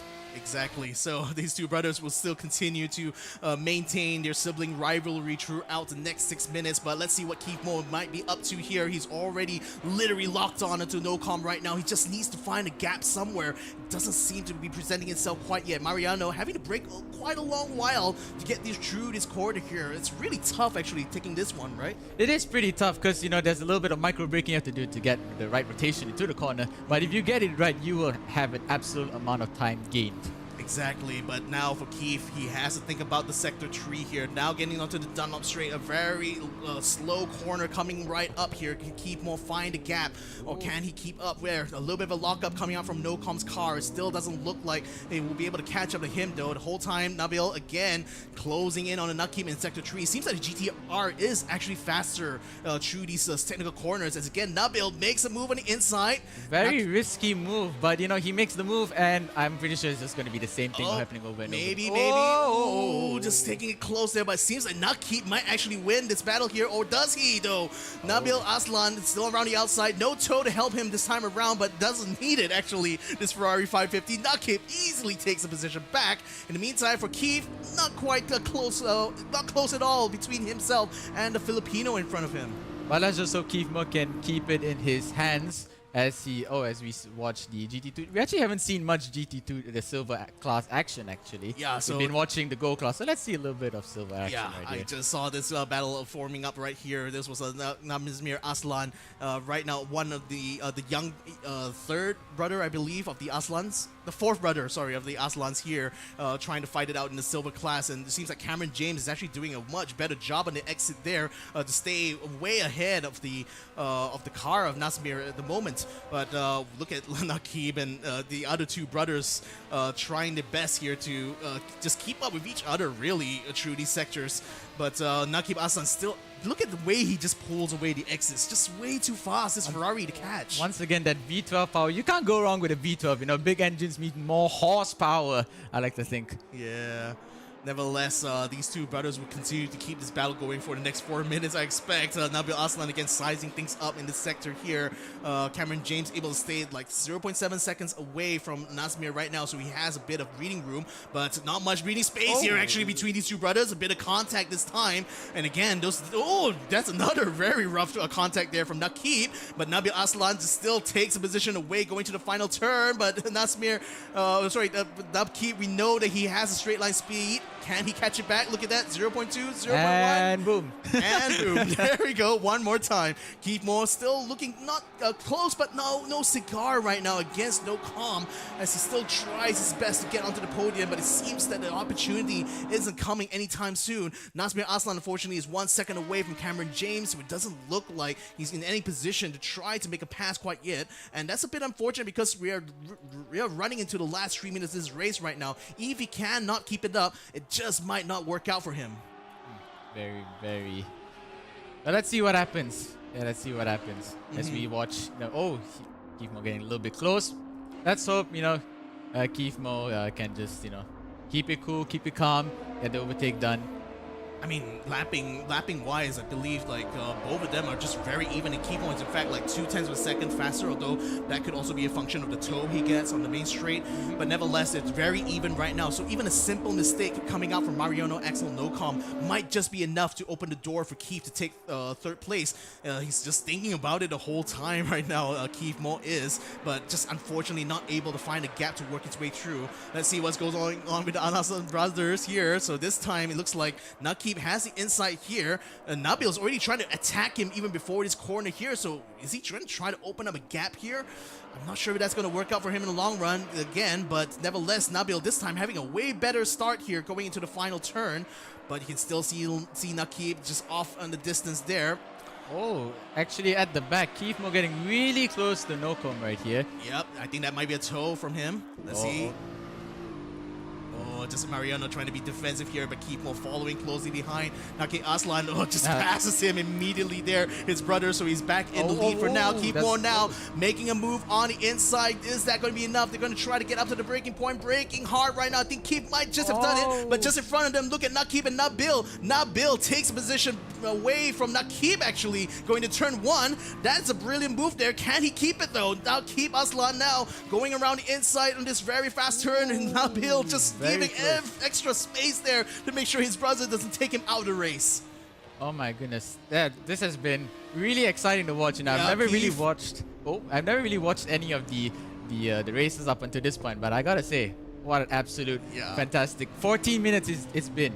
It's been absolutely fantastic to see these Last cars. minute remaining, Keithmo has actually successfully got in front of Nocom just now as we see Nakib Aslan trying to chase up to his brother Nabil. Now Axel Nocom now fighting back on the Dunlop straight here. He's going side by side, but Keith still has the inside, so he is having track position right now and is still able to block off Nocom from being able to pass him. But nevertheless, Nocom, it looked like it was going to the inside, tried to feint around the outside, but Keithmo did not bite at all, so he stayed on his line, did not try to defend that. Nevertheless, Nakib Aslan actually dropping 1 second behind Nabil Aslan, and there's 40 seconds still remaining. I do believe they will be able to make the line to start the final lap here, but could this be Nabil's chance now to take the win? It could be. I'm pretty sure they're trying to just create a gap just so that the rest of them just don't catch up. And, you know what? Yeah. The straight line speed might not help here as we approach the last lap of Fuji, the race 1 of Fuji here. Yeah, I mean, again, it's spaced out quite a bit. It was a far cry from the close battling we saw between these two brothers early on. So it seemed to have calmed down a bit, but it's only because Nabil has been able to pull off a massive gap against Nakib here. Did Nakib actually back off a little bit, or did he make a mistake going into the final sector there? It didn't feel like it, but... I think they're just trying to, they decided, let's just stop fighting because we're just, making each other go into mistakes all the time. That's resulting in, Keithmo and Nocom just catching up. So I think they decided, you know what, let's just calm it down. Let's just take a parade lap. Parade lap is what you say, but it is literally the last lap of the race. Nabil Aslan, the second brother, compared to Nakib, the eldest here, is currently leading the race here. Nabil is, and they're rounding around the final few turns, rather the final sector here, going through this last lap. In the meantime, Nocom is seeking to try to take his position back from Keith Mo, and he's certainly in a position to do so, being so close to the other GTR in front of him. But nevertheless, still no dice until you get to that final turn here. So Keith Mo is still watching his rearview mirror in anticipation of when Nocom is going to catch him. Doesn't seem like happening though, but looks like what happened instead. Is that contact? Contact onto Nakib. He gets spun onto the grass, and Nocom actually moves up in front into second place. Keith Mo has just disrupted Nakib's race completely and put him outside of the podium. That was a very dirty move by Keith Mo. Yeah, but nevertheless, Nabil Aslan will cruise his way to the checkered flag, wins the first race here for the gold class. Then we'll see later on for the silver class who's going to be able to take to the top building here. It might just be this man, which is Cameron James here. He's pulled off quite a great move here, especially against Nasmir Aslan, who unfortunately has just been passed by Muhammad Kamal Ali as he entered the final few turns. So Nasmir, who was in second place behind Cameron James, is now probably going to have to settle for second if he cannot catch back up. So again, the gold class has already finished their races here. Nabil Aslan takes first place, Nocom in second, Keithmo in third, but Nasmir right now trying his level best to make it a second place, but it looks like Kamal Ali may just have had it here in the final turn as Cameron James comes across the checkered flag here to take the win for the silver class at Fuji. Oh wait, no, it's Kaizani Ramdani. I'm so sorry. Kaizani Ramdani is the one instead of Cameron James. He takes the win here for the silver class. Oh, wow. Oh, this is I like being here. It's fantastic to watch these drivers just rip around. You know, there's no pressure. So, oh my goodness, absolutely fantastic racing done by the gold and silver class. Oh, that's a bit of a heartbreak for Nakib last night. He just got a little bit, he just got a little spinneroonies at the end by Keith Moore. Oh, that's pretty sad. But I'm pretty sure Nakib will happily have the championship. I'm pretty sure he's won the championship at this point, right? I mean, he has a very unassailable lead, right? As you saw from the standings. So, I mean, chances are, it's really just a battle between the Aslan brothers, even on track and on the championship too. But nevertheless, between the two of them, it was like, I was. I mean, I'm still very shocked at what Nakib Mo did just now into Nakib, going into that final turn. But nevertheless, that's going to be something for the stewards to figure out. But nevertheless, a good effort there from NoCom, actually. Low key, just easing his way into a P2 position here off of Nakib's misfortune. So certainly doing quite a bit to gain some points, at least, for the gold class. Oh.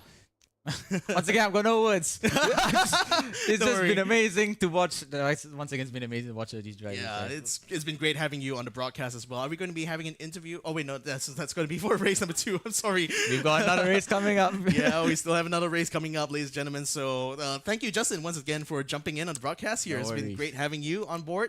We're going to be taking a short break here, ladies and gentlemen. So we'll see you guys after these messages. This has been Justin. My name is Victor. We'll see you right after this.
And welcome back to the eRacing GP Series 14 final round of season, and now finally the final race of the season here. The gold and silver class has just completed their first race, so you know what that means.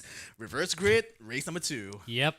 And once again, as per tradition with race number 2, we actually have some things turned on its head. We have GT2 cars up in front, as per usual, because it's the top 10 that's flipped. But the complications for the championship is much bigger than we would see, because Kanzani Rabdani, having won that first race, he is, well, in silver, he is right up the front in race number 2 with Jaden Chia, his main championship rival in P14 overall, way behind. So he's got a lot of work to do here. Yeah, certainly has a lot of it to go. So, ladies and gentlemen, we're jumping into the race straight away now. The red lights are on, and we are off for the final race here for this gold and silver class. The GT2 cars trying to jostle for position in front right now, but you can see a couple of Ferraris trying to go around the outside. The faster GT1 cars will certainly eat them up in this corner here. And they can find it, though, because Cameron James going win way too wide, and that's handed now the position to Sai Preeti Sudhakar in order to try to take the lead. He does take the lead on track now compared to Ramdani. Yep, and Ramdani then will probably just let them all through because he doesn't want to fight the GT1/Gold drivers. He knows full well the championship is in his hands. The destiny of the silver class will truly be his if he just keeps out of trouble as the rest of the GT1 cars stream through then. Looks as though he is playing it safe. Now, we're going to look at some of the other drivers through the field. There's Nakib my going God. through. You can see he is the pigeons among the cats. My God, like, I guess especially Ramdani, it just feels so bad for him because he's got GT cars just surrounding him on all sides. He just basically has to stay out of the way. Oh, no! Ramdani has just gotten into contact there. He's spinning. He comes around the track, collects a couple of cars. The Capybara, in fact, actually collecting most of the damage there, in fact. But I do believe he is able to get back in, but only just at the back, practically at the back of the grid here. 14th place for Kanzaini Ramdani. And his windshield's truly cracked. He had a big whack out of that. One of the GTRs cut across him, and he spun into the wall. Just as we said, commentator's blight. He just needed to stay out of trouble, and he got whacked there. Oh, that's just gonna feel so bad for him. Oh, and Kelvin Powell, who was one of the cars collected in that collision there, getting another stray there from, of all people, Nasmir Aslan. He's riding in that Itasha GTR there. He's gonna try to return the favor on the main straight here. Actually going a lot faster than Nasmir. Of course, he's in the GT1 class. Nasmir is in the silver class here. Nevertheless, let's see what happens on the front of the grid here. I do believe there's Nakib Aslan already in the lead here. Oh, no, sorry, that's another car just in front of him here. This Sudakar, Sabi Sudakar, who was able to capitalize the most out of that first turn. He is in leader race ahead of Nakib Aslan. Roy Minair, Rippa Rip right now is in third place. He's now trying to catch Nakib for position.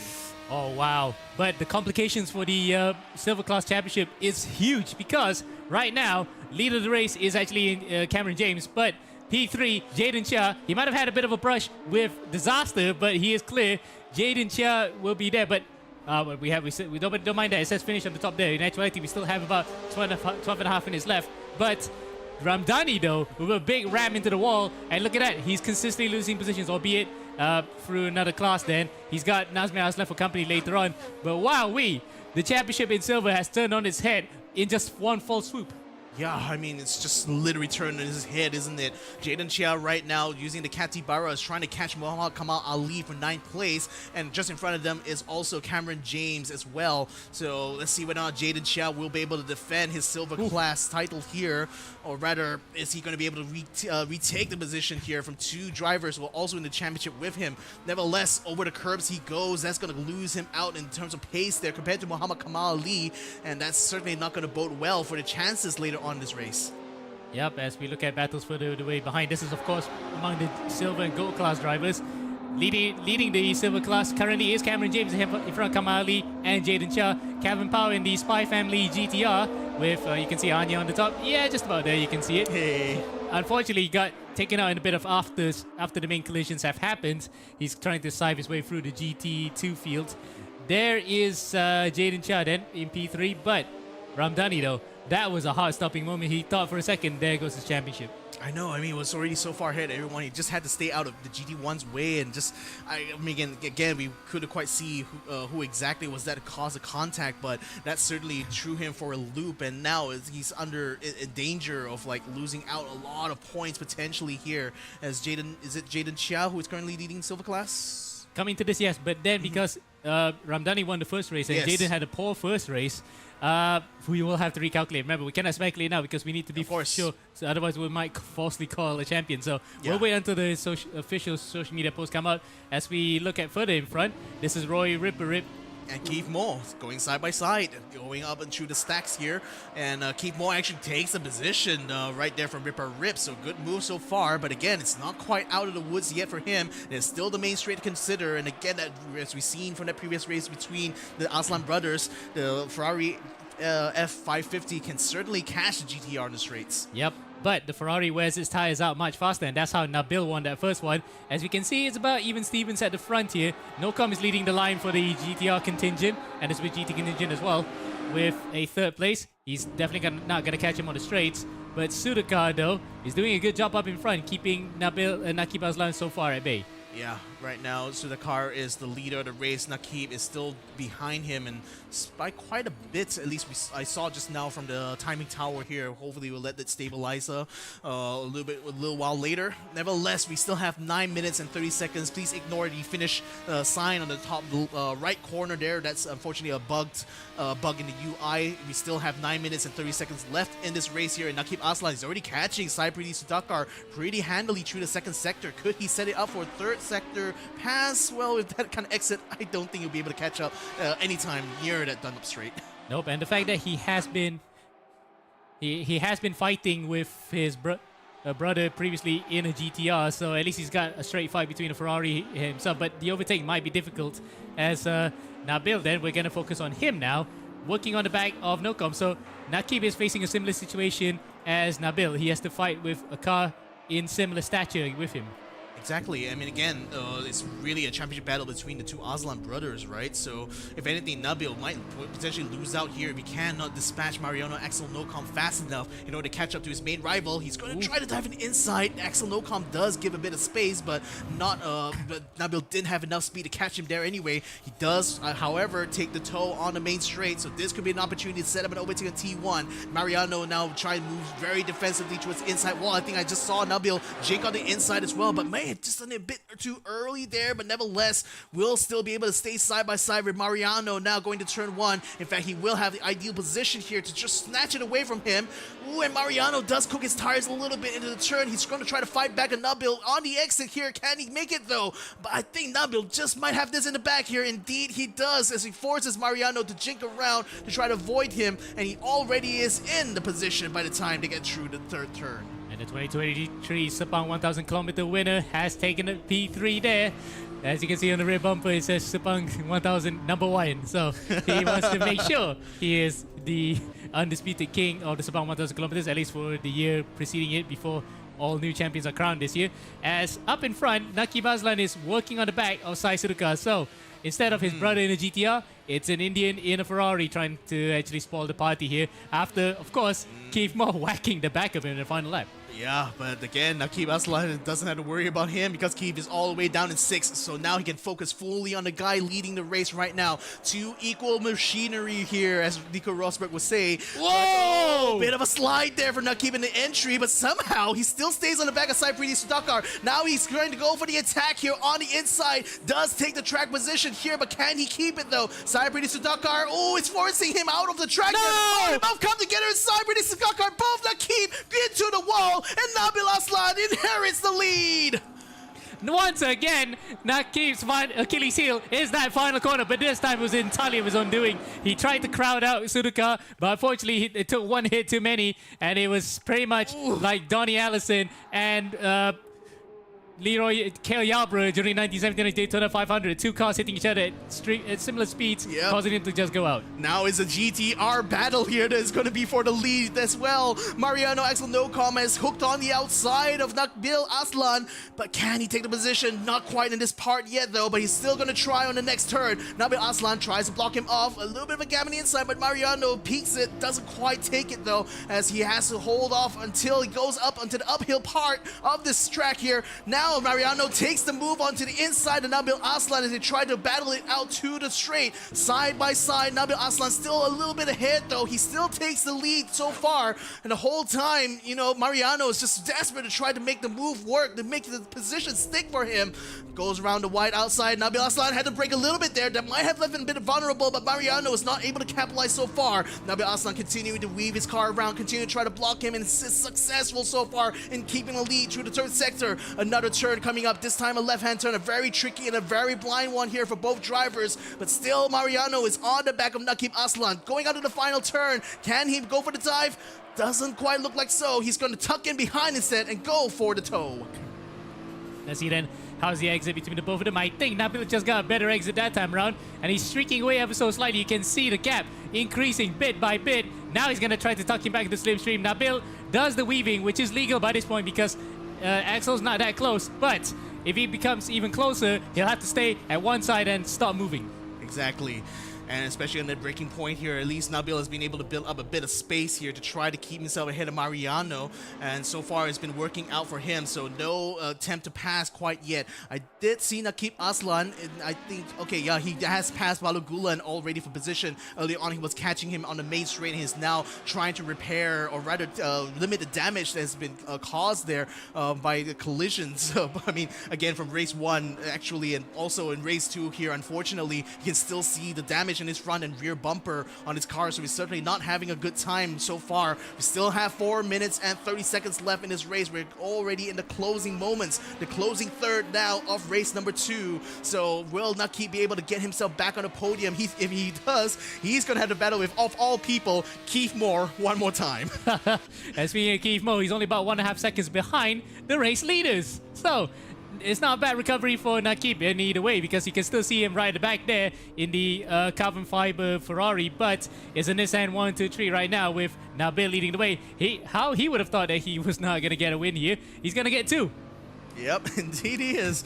But nevertheless, Mariano still not able to close in on Nabil Aslan quite yet, and Keith Moore the whole time has just been closing in on these other GTRs here. He certainly has been playing more race management actually, because he's literally a whole second ahead, or rather a whole second faster compared to Mariano Axel Nocom in terms of lap time. So he's certainly lapping a lot faster, and that's also no surprise given that Mariano is battling with Nabil the whole time as well. So that certainly cost him a bit of time on track. 3 minutes and 30 seconds still remaining here. Aldo Balagulan, who is riding a board right now, is sorry.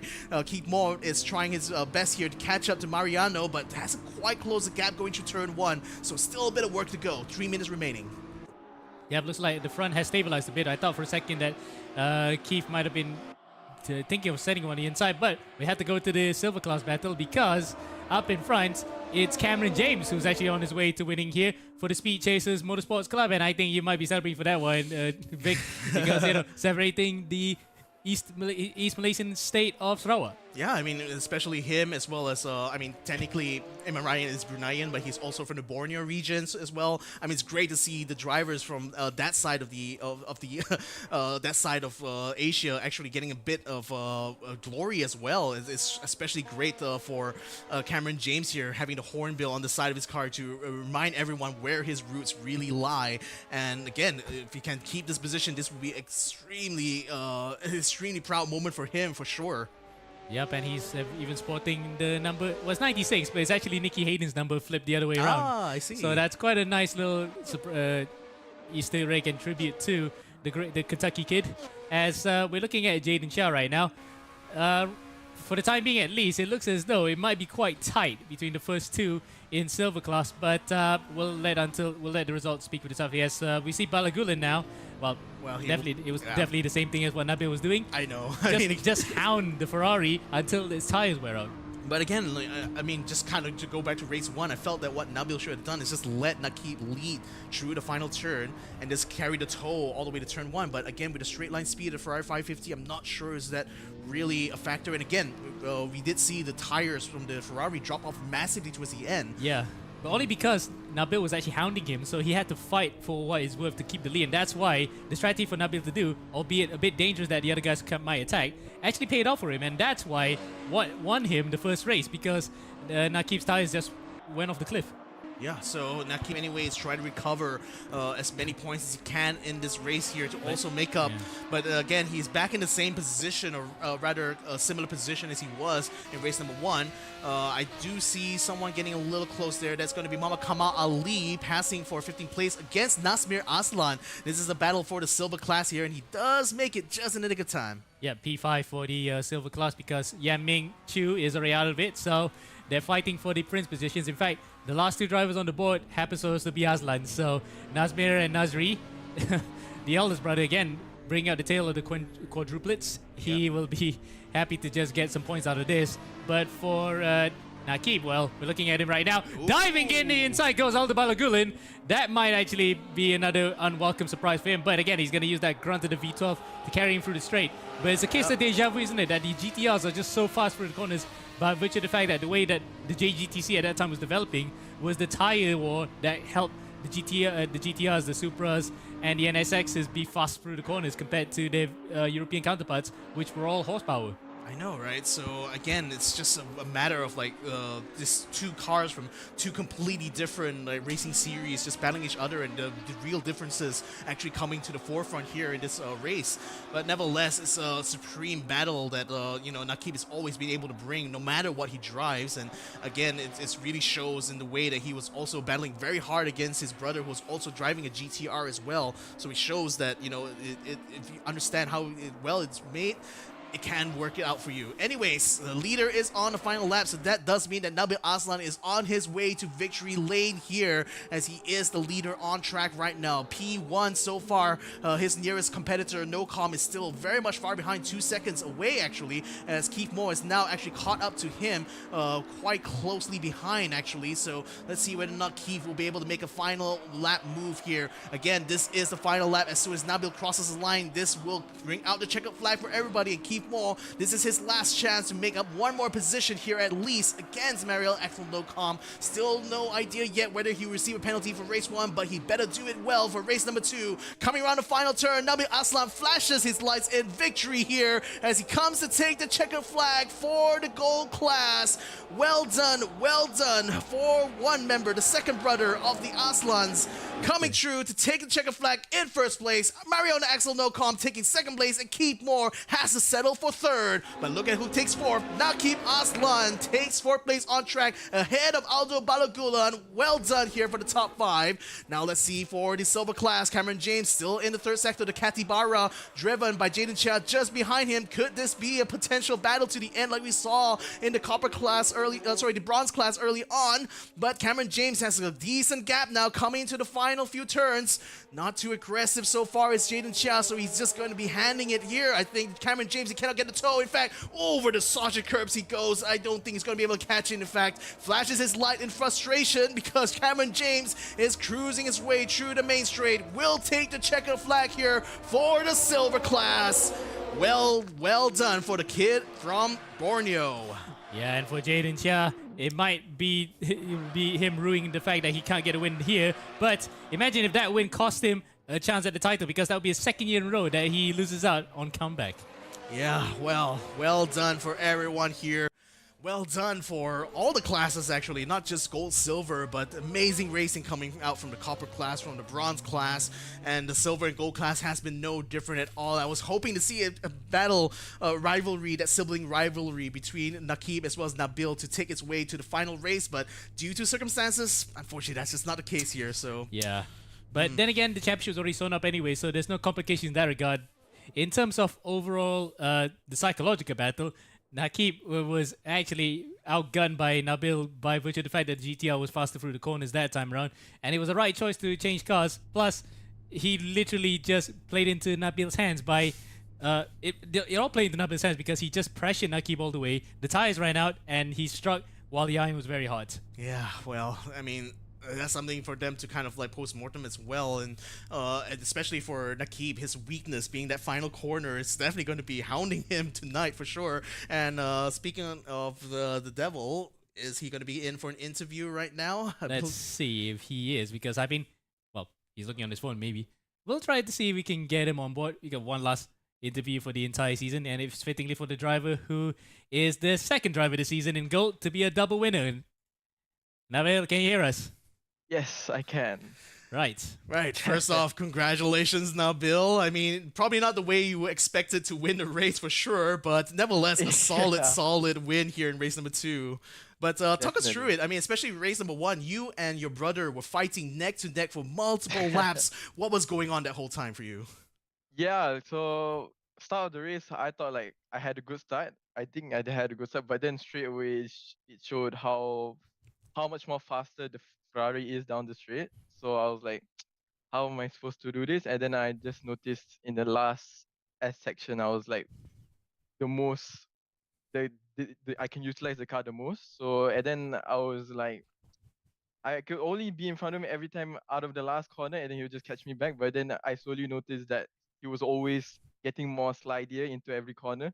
And then I thought I might have to try to switch up some moves into going to the last section of the S's, and in the end paid off quite well, and the dive bomb was quite nice. So Oh yeah. boy, well, surely it was a really good dive bomb for sure. And Yeah, I it think by the was. end of the race, even you were already leading quite handily from your brother, right? So, but nevertheless, I mean, coming into race number two now, this time you had more of a challenge coming in from Ariano, Axel, Nocom. You both were driving GTRs as well, so slightly Yes. different battle, isn't it, compared to race one? Yeah, so I was quite surprised how yeah, Axel was doing really good job, like just pressuring me on throughout the whole track, and then eventually I found the rhythm where I could nail the corners correctly, and eventually I made a gap. But his racecraft is very good for his age, and who knows how will you come after the few years after. So yeah. So, one last question, I suppose. You know, we're going to be having the endurance edition coming up here. Are you also going to be competing? Is your brother also considering competing in that as well? Yes, definitely. Definitely. We're going to join the first round of Enduro, which is happening next week, if I'm not mistaken. Yep. Yeah. So, and there'll be one more teammate coming. So, who knows who Ooh. will be? So, might be another Anazan, might be another person. So, we'll see. All right, keep us on the tees, man. Anyways, congratulations again for taking the win in race number two, and also taking Definitely. a great position for race number one. A great battle, actually. I was so entertained Yeah. seeing both you and your brother there. Great racing. Hopefully, we'll see you again next week. Hopefully, see you. See you guys. Thank you. Bye bye. Bye. So that said and done. I mean, wow, Ammo, what a series it has been so far, isn't it? Well, we say so far, it's the way we're gonna end it. Right. That was a really I mean, I exciting say- last round. I say so far because the official results is not out yet. Well, yeah, technically. true. But in terms of the overall formalities with the races having been done, yeah, it's been great. So, to be honest, all the classes delivered with good races this season. Bronze, especially, of course, with photo finishes, crazy battles alike, and then the battles in all four classes. Well, for the first part in gold, but the silver, the bronze, and the copper classes provided really good action, and the championship fights went all the way to the end. Congratulations and commiserations to all involved, but they have entertained everyone thoroughly. Indeed, entertained us both, all of us as well. So again, also extended thanks as well to the people who have been working hard to make this a success. No doubt as well the other commentators that we unfortunately couldn't have for this final race here, Danilee especially. Yep. She unfortunately couldn't make it for this race, but we thank her, for joining us in this broadcast. Also like to thank our producer as well, Imran, who unfortunately is a little bit off camera, but he's certainly been with us in every step of the journey. In fact, you can see him just a little bit. Say hi to the camera. So Yep, yeah, season 7 champion, of course, in copper. He will love to Yeah. take that as well. for sure he will. He's already kind of feeling jealous watching everyone else race while he has to sit behind the computer here for sure. And also, of course, thank you so much to Alex Young and Axel Motorsports, and of course our sponsors here, Cooler Master. Make it yours here with their rigs, the new sim rig coming out from them. I'm just going to you want to check it out. It's going to be in Xpark very soon. Special thanks as well to Royal Selangor, one of our sponsors for this tournament, and of course Xpark for providing the facilities here, allowing us to make this happen, and of course Alex Young and Axel Motorsports organizing this whole thing. So that's it and done. Thank you all so much for watching this. This has been an amazing Series 14. Can't wait to see what is in store for the future here for eRacing GP. But for now, we have to bid you all adieu. My name is Victor Cax. This is Ammo. We'll see you guys next time around, hopefully next week in the Endurance Edition. So until then, good night and good luck.